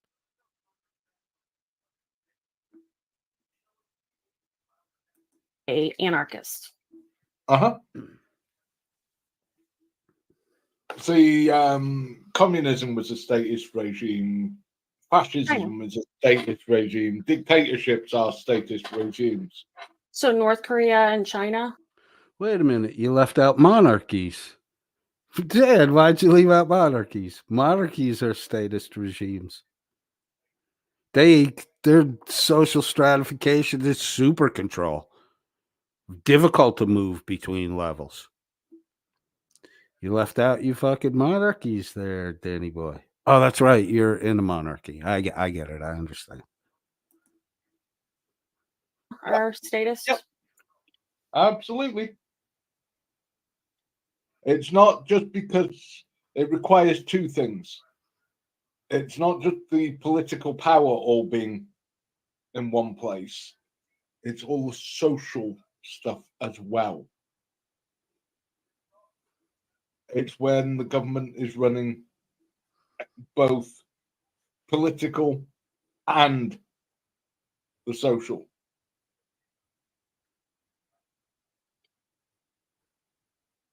This is a miscarriage of justice. Ruling against every motion, writing these things to me that are like trying to smack me down like I'm a fly, like I don't matter. You know, I wonder if Allison understands that in today's world, we get to just share and broadcast everything. You can write the stuff you're writing to me. You or the clerk, Caitlin McManus, the Allison Burroughs or Caitlin McManus can write these things.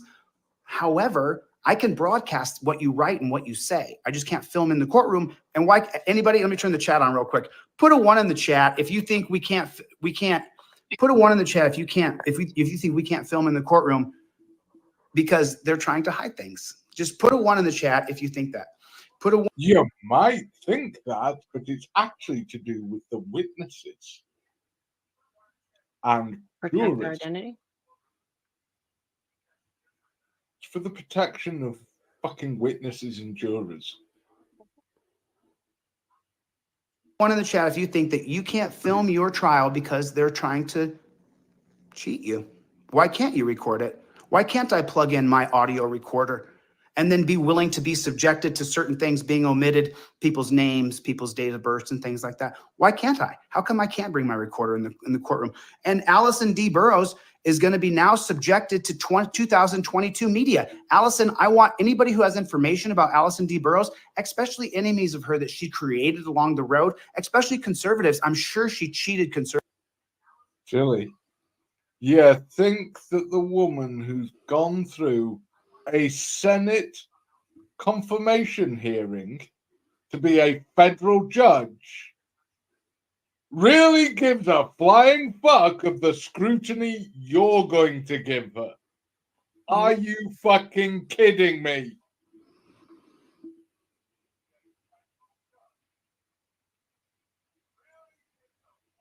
Conservatives. I would bet my right hand to God that she did the same thing to conservatives, because I hate cops. I don't like cops. I don't respect cops. I've been very open about it. I'm nice to some of them if they're nice to me. You joined the Death Star. I don't respect you for doing it. Somebody's got to do it. It doesn't have to be you.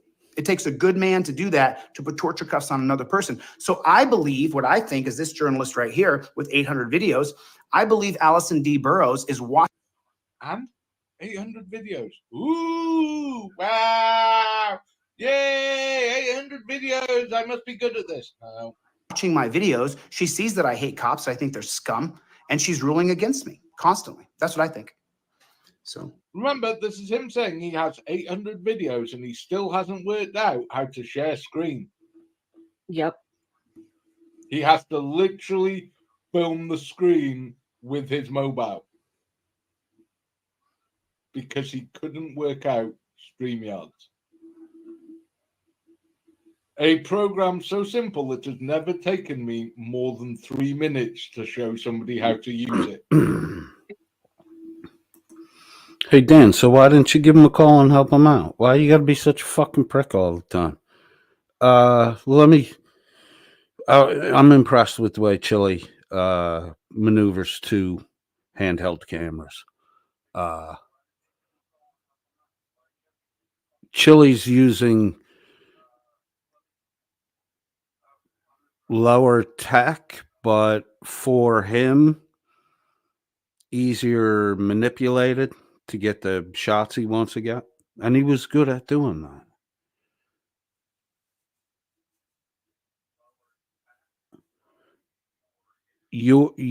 Dan has to have the physical balance, mental awareness of surroundings. You know, you're manipulating 2 devices. Chili's usually walking around while he's doing that shit. You can mock him for being lower tech or not smart enough to understand StreamYards, which is an application that dumbs down the entire fucking process. So Dan's bragging about being able to run a dumb browser base, but Chili has the ability to, produce coherent visual information by hand manipulating 2 cell phone cameras. Chili's got more fucking talent. Dan's running a fucking, application, browser-based app. And it literally is simple to understand. It might be too simple for Chili to be bothered with. He's manipulating 2 handheld cameras very well and producing better quality on the fly live shit than you ever did in that dank fucking one room you sit in, Dan. I mean, the artistic value of Chili's stuff is way beyond anything you will ever be capable of doing, Dan. You can't just sit there and mock the dude when he literally has more talent than you. And you keep proclaiming that how dumb the guy is, but He's fucking hands down beating you all over the fucking place. How could that be? It's crazy. My God. Maybe the dumb part is basing your success on how many people listen to you. The measure of a teacher is not the number of students he has, it's the number of teachers he can produce. Wrong metrics, then. You're always chasing the wrong metrics.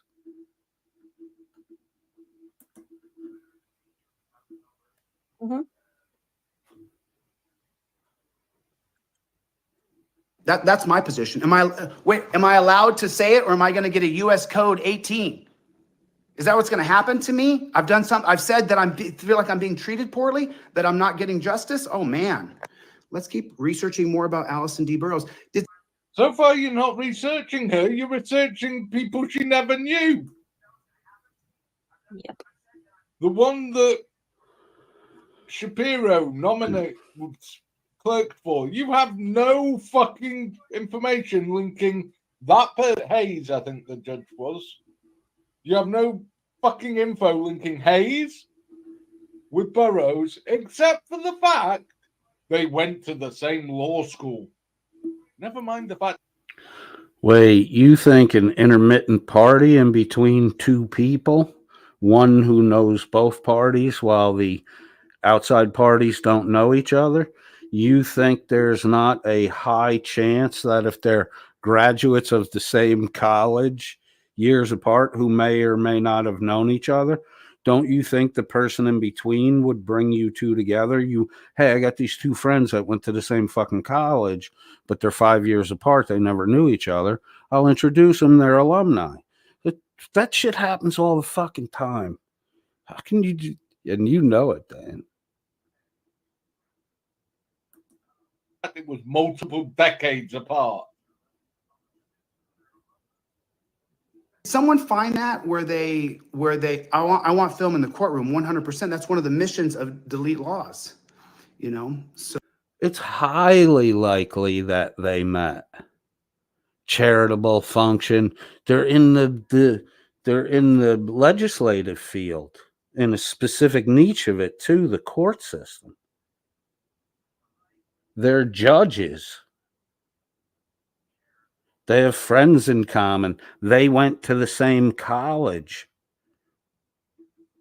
It's highly likely that they met. It would be unlikely that they never met.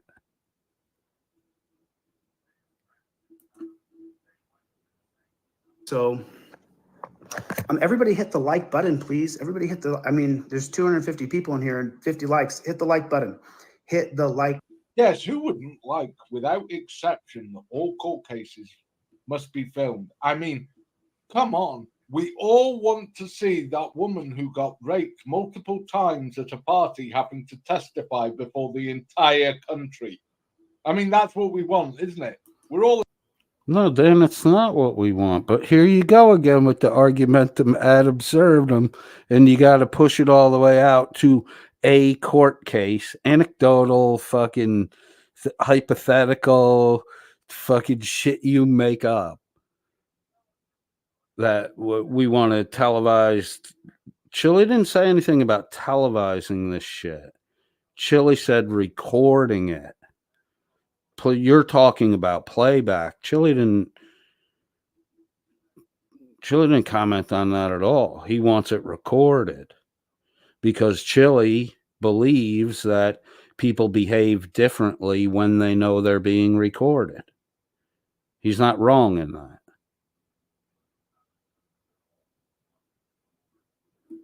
Again, you're not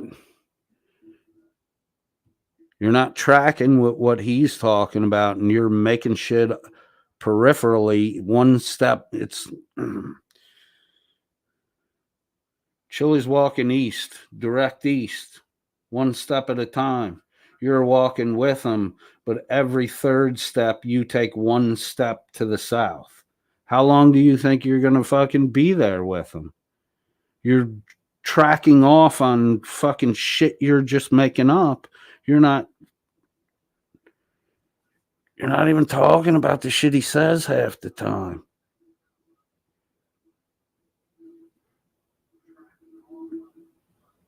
all in favor of that, aren't we? That would be a good thing, right? And in case you're not detecting it, oh, I am being sarcastic. Fucking guy's an idiot. We all want to see that poor child that was abused by their parent having to. But you gotta go out to the horrific shit. If we make exceptions for that in the current system, I'm sure we would be making exceptions for it in the future. And again, Chili didn't say anything about playing it back. He said record it.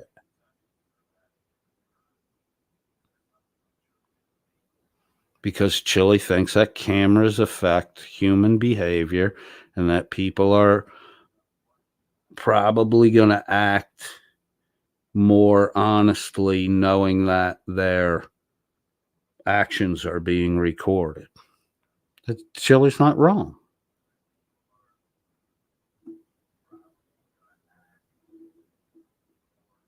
To give testimony before the entire nation. That's what he wants.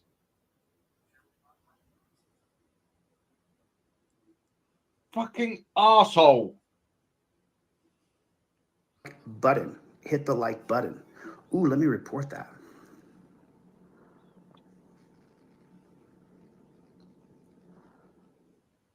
Oh, look how joyous he is at reporting somebody because they've called him a cunt. Wow, Dan, you fucking love to report people, you little fucking weasel. You know what? I'm not going to report it because I don't know. I can't keep up with the comments because I don't read them most of the time. So I'm not going to block or report anybody. I let the mods do what they're doing. So. You're Oh no! See, delete laws. I have no problem with some cases being filmed and some not. I believe there has to be, in order for it to be filmed, a really persuasive public interest argument.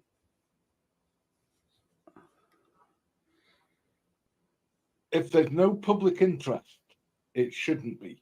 If it further victimizes the victim of the crime, it shouldn't be.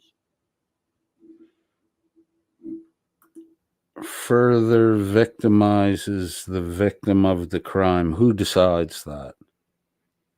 Who makes that decision? See, you can't do that shit, then. You're just fucking inventing gray zones to hide, huh? Chili's talking about recording it, not playing it back and showing it to fucking the whole world. He's talking about recording it. Evidence of interactions. Chili has a low level of trust for fucking people he doesn't know. He seems to get fucked over a lot.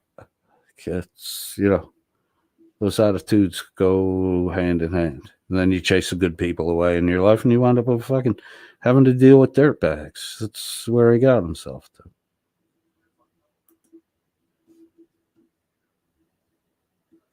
So now we know Allison is deeply involved with a extraordinarily liberal faction that she's been engulfed in for 100 years. And so now did someone find that? Because I want to, Deanna, how are you? Good to see you. I want to see what they put here for.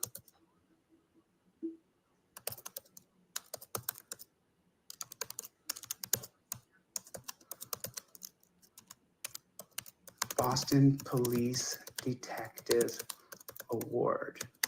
Oh, sorry, delete laws. I misread what you were saying. Dan admits he made someone sent Oh, that to me his stand, earlier, meaning Chili. and I can't seem to Got it. find that. I thought you meant my stand because I think there are certain cases that under no circumstances ever should be allowed to be televised to the nation. Document again, and I'm looking for it. Oh, Danny, please expand. Talk more, Dan. Is that where it is? And only the most lazy of lazy researchers use fucking Wikipedia as their source. It's bugging me so bad that I just have to know. But it's okay to get info from Fraud at Reaper dumped in your lap, and you use that to do a hit piece on a guy. Right? That's okay, though, right there. That's good. Good stuff. Have to know. I want to know her biography. I want to know more about her biography, and I want to know more about the things that she's done as far as getting awards from cops. And Chili, what you're doing is not called journalism. I know what it's called because I've done it. It's used a lot in politics. It's called opposition research. Opposition research. Daddy's a blackmailer. There's, oh my God.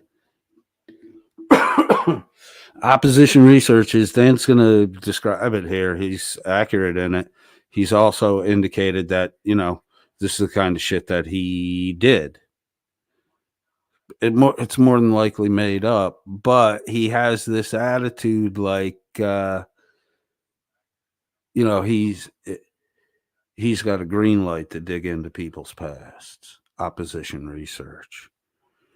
Most of those guys wind up fucking getting pinched doing blackmail shit. Most of those guys.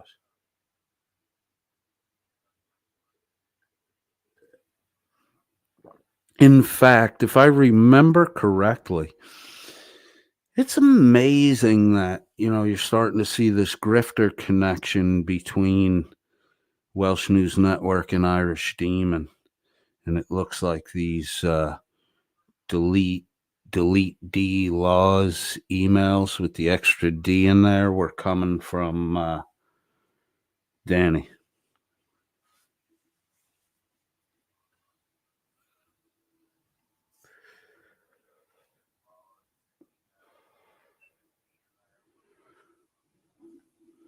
Danny's got a under the table Irish Demon recording of Turtle Boy in the moderators only section of his Discord. Huh.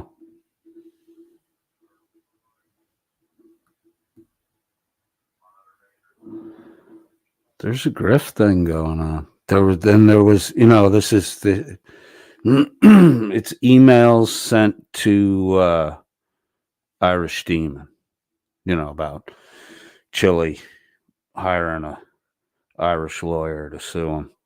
There was an email that went to Hezekiah's producer.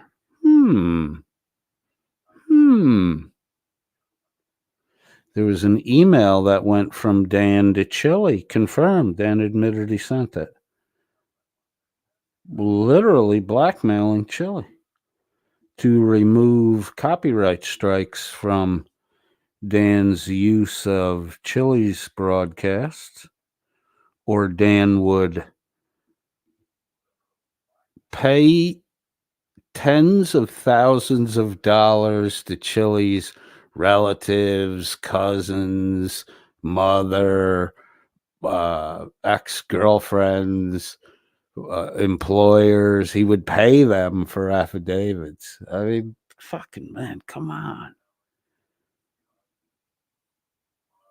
He just told you he was doing opposition research. For who, Dan?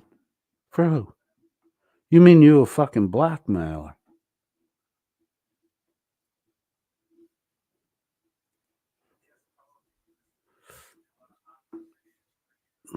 People better not be giving him their personal information. They're going to get fucking stung bad.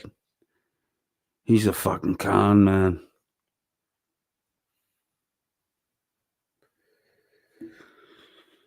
Oh, motherfucker. We might do a little more from this one next time we get together, which may be mid-morning, early afternoon tomorrow. Hopefully I'll do another one in the evening. The broadcast that the Welsh News Network did tonight, I think some of the people in my Discord server were wanting some of that stuff covered. So we'll take a look at that. We'll get prepared. We will see you when we see you. I brought you in with Van Morrison, Twilight Zone, and I will let you out with Van Morrison's Rutro. Where did I put that file? I know I made it. There it is. Hold on 1 second.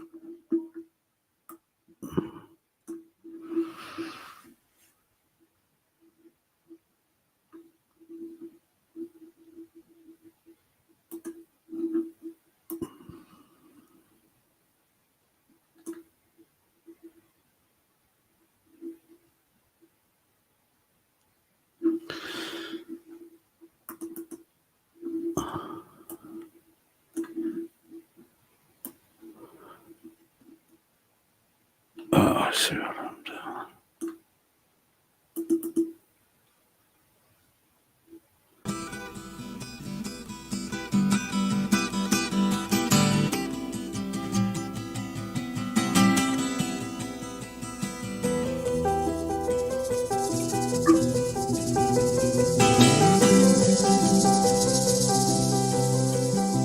Da, da, da, da, da, da, da, da, da, da, da, da, da, da. Da, da, da, da, da, da, da, da.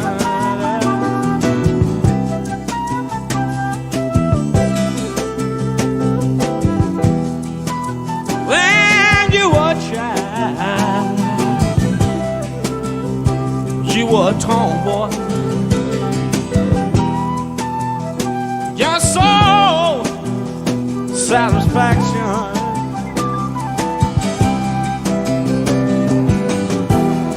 Way back in slave Layla. Do you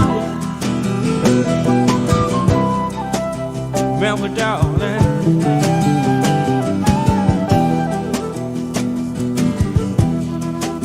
And just a woman that you, and that's a woman that you, your soul satisfaction. Yeah, yeah, yeah, yeah, yeah, yeah, yeah.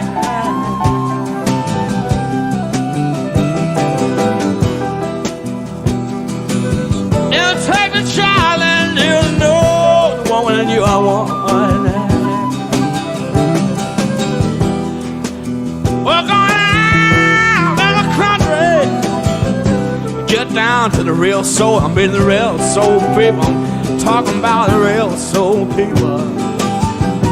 We're going out in the country, get down to the real soul. Working down to the west coast, shining our light until the day of blowing wonder. Go and look much what the river is not, and it's not for good. Yeah, go and much what the river's not. Yeah, yeah, right.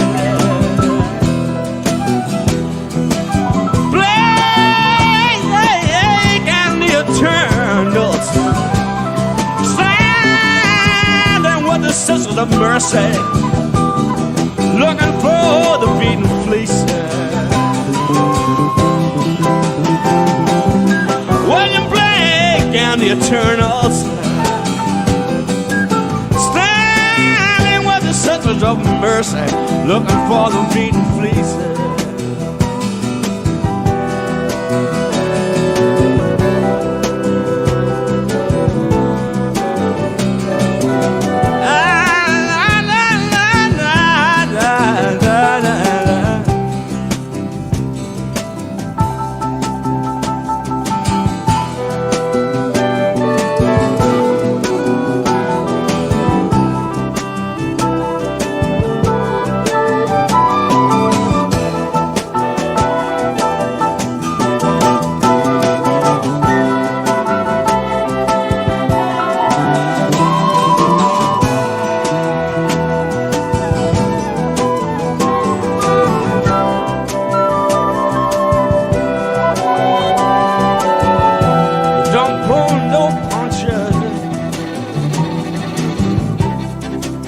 don't push the river.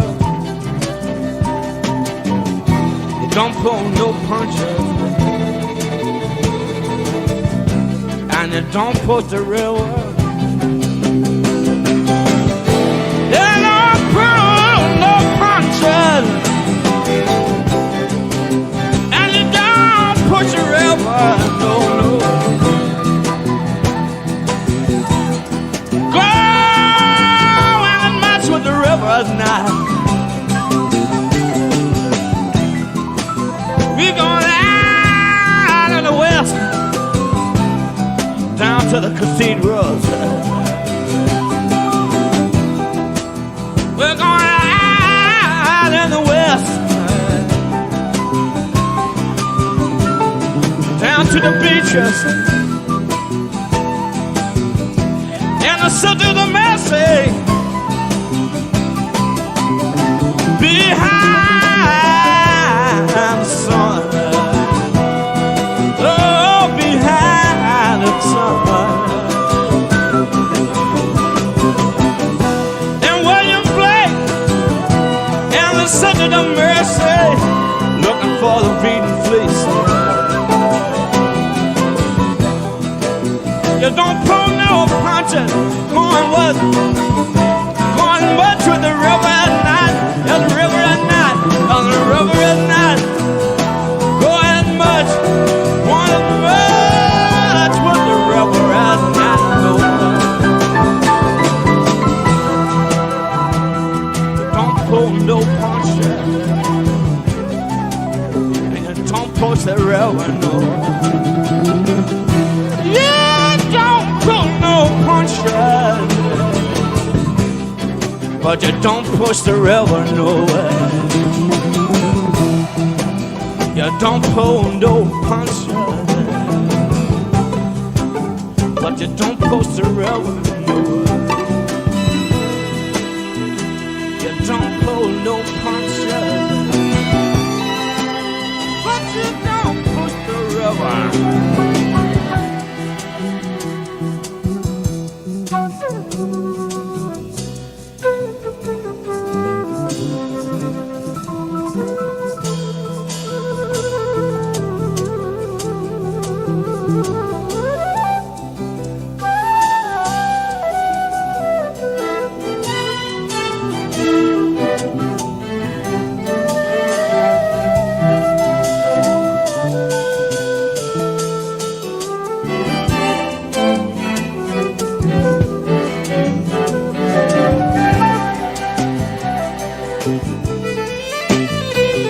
We was contemplating Baba, William Blake and the Eternals, going down to the City of Mercy, looking for the beaten fleece, looking for the beaten fleece,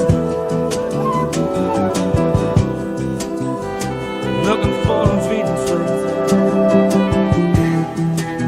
You don't pull no punches, but you don't push the river. You don't pull no punches, but you don't push the river, no. You don't pull no punches, but you don't push the river.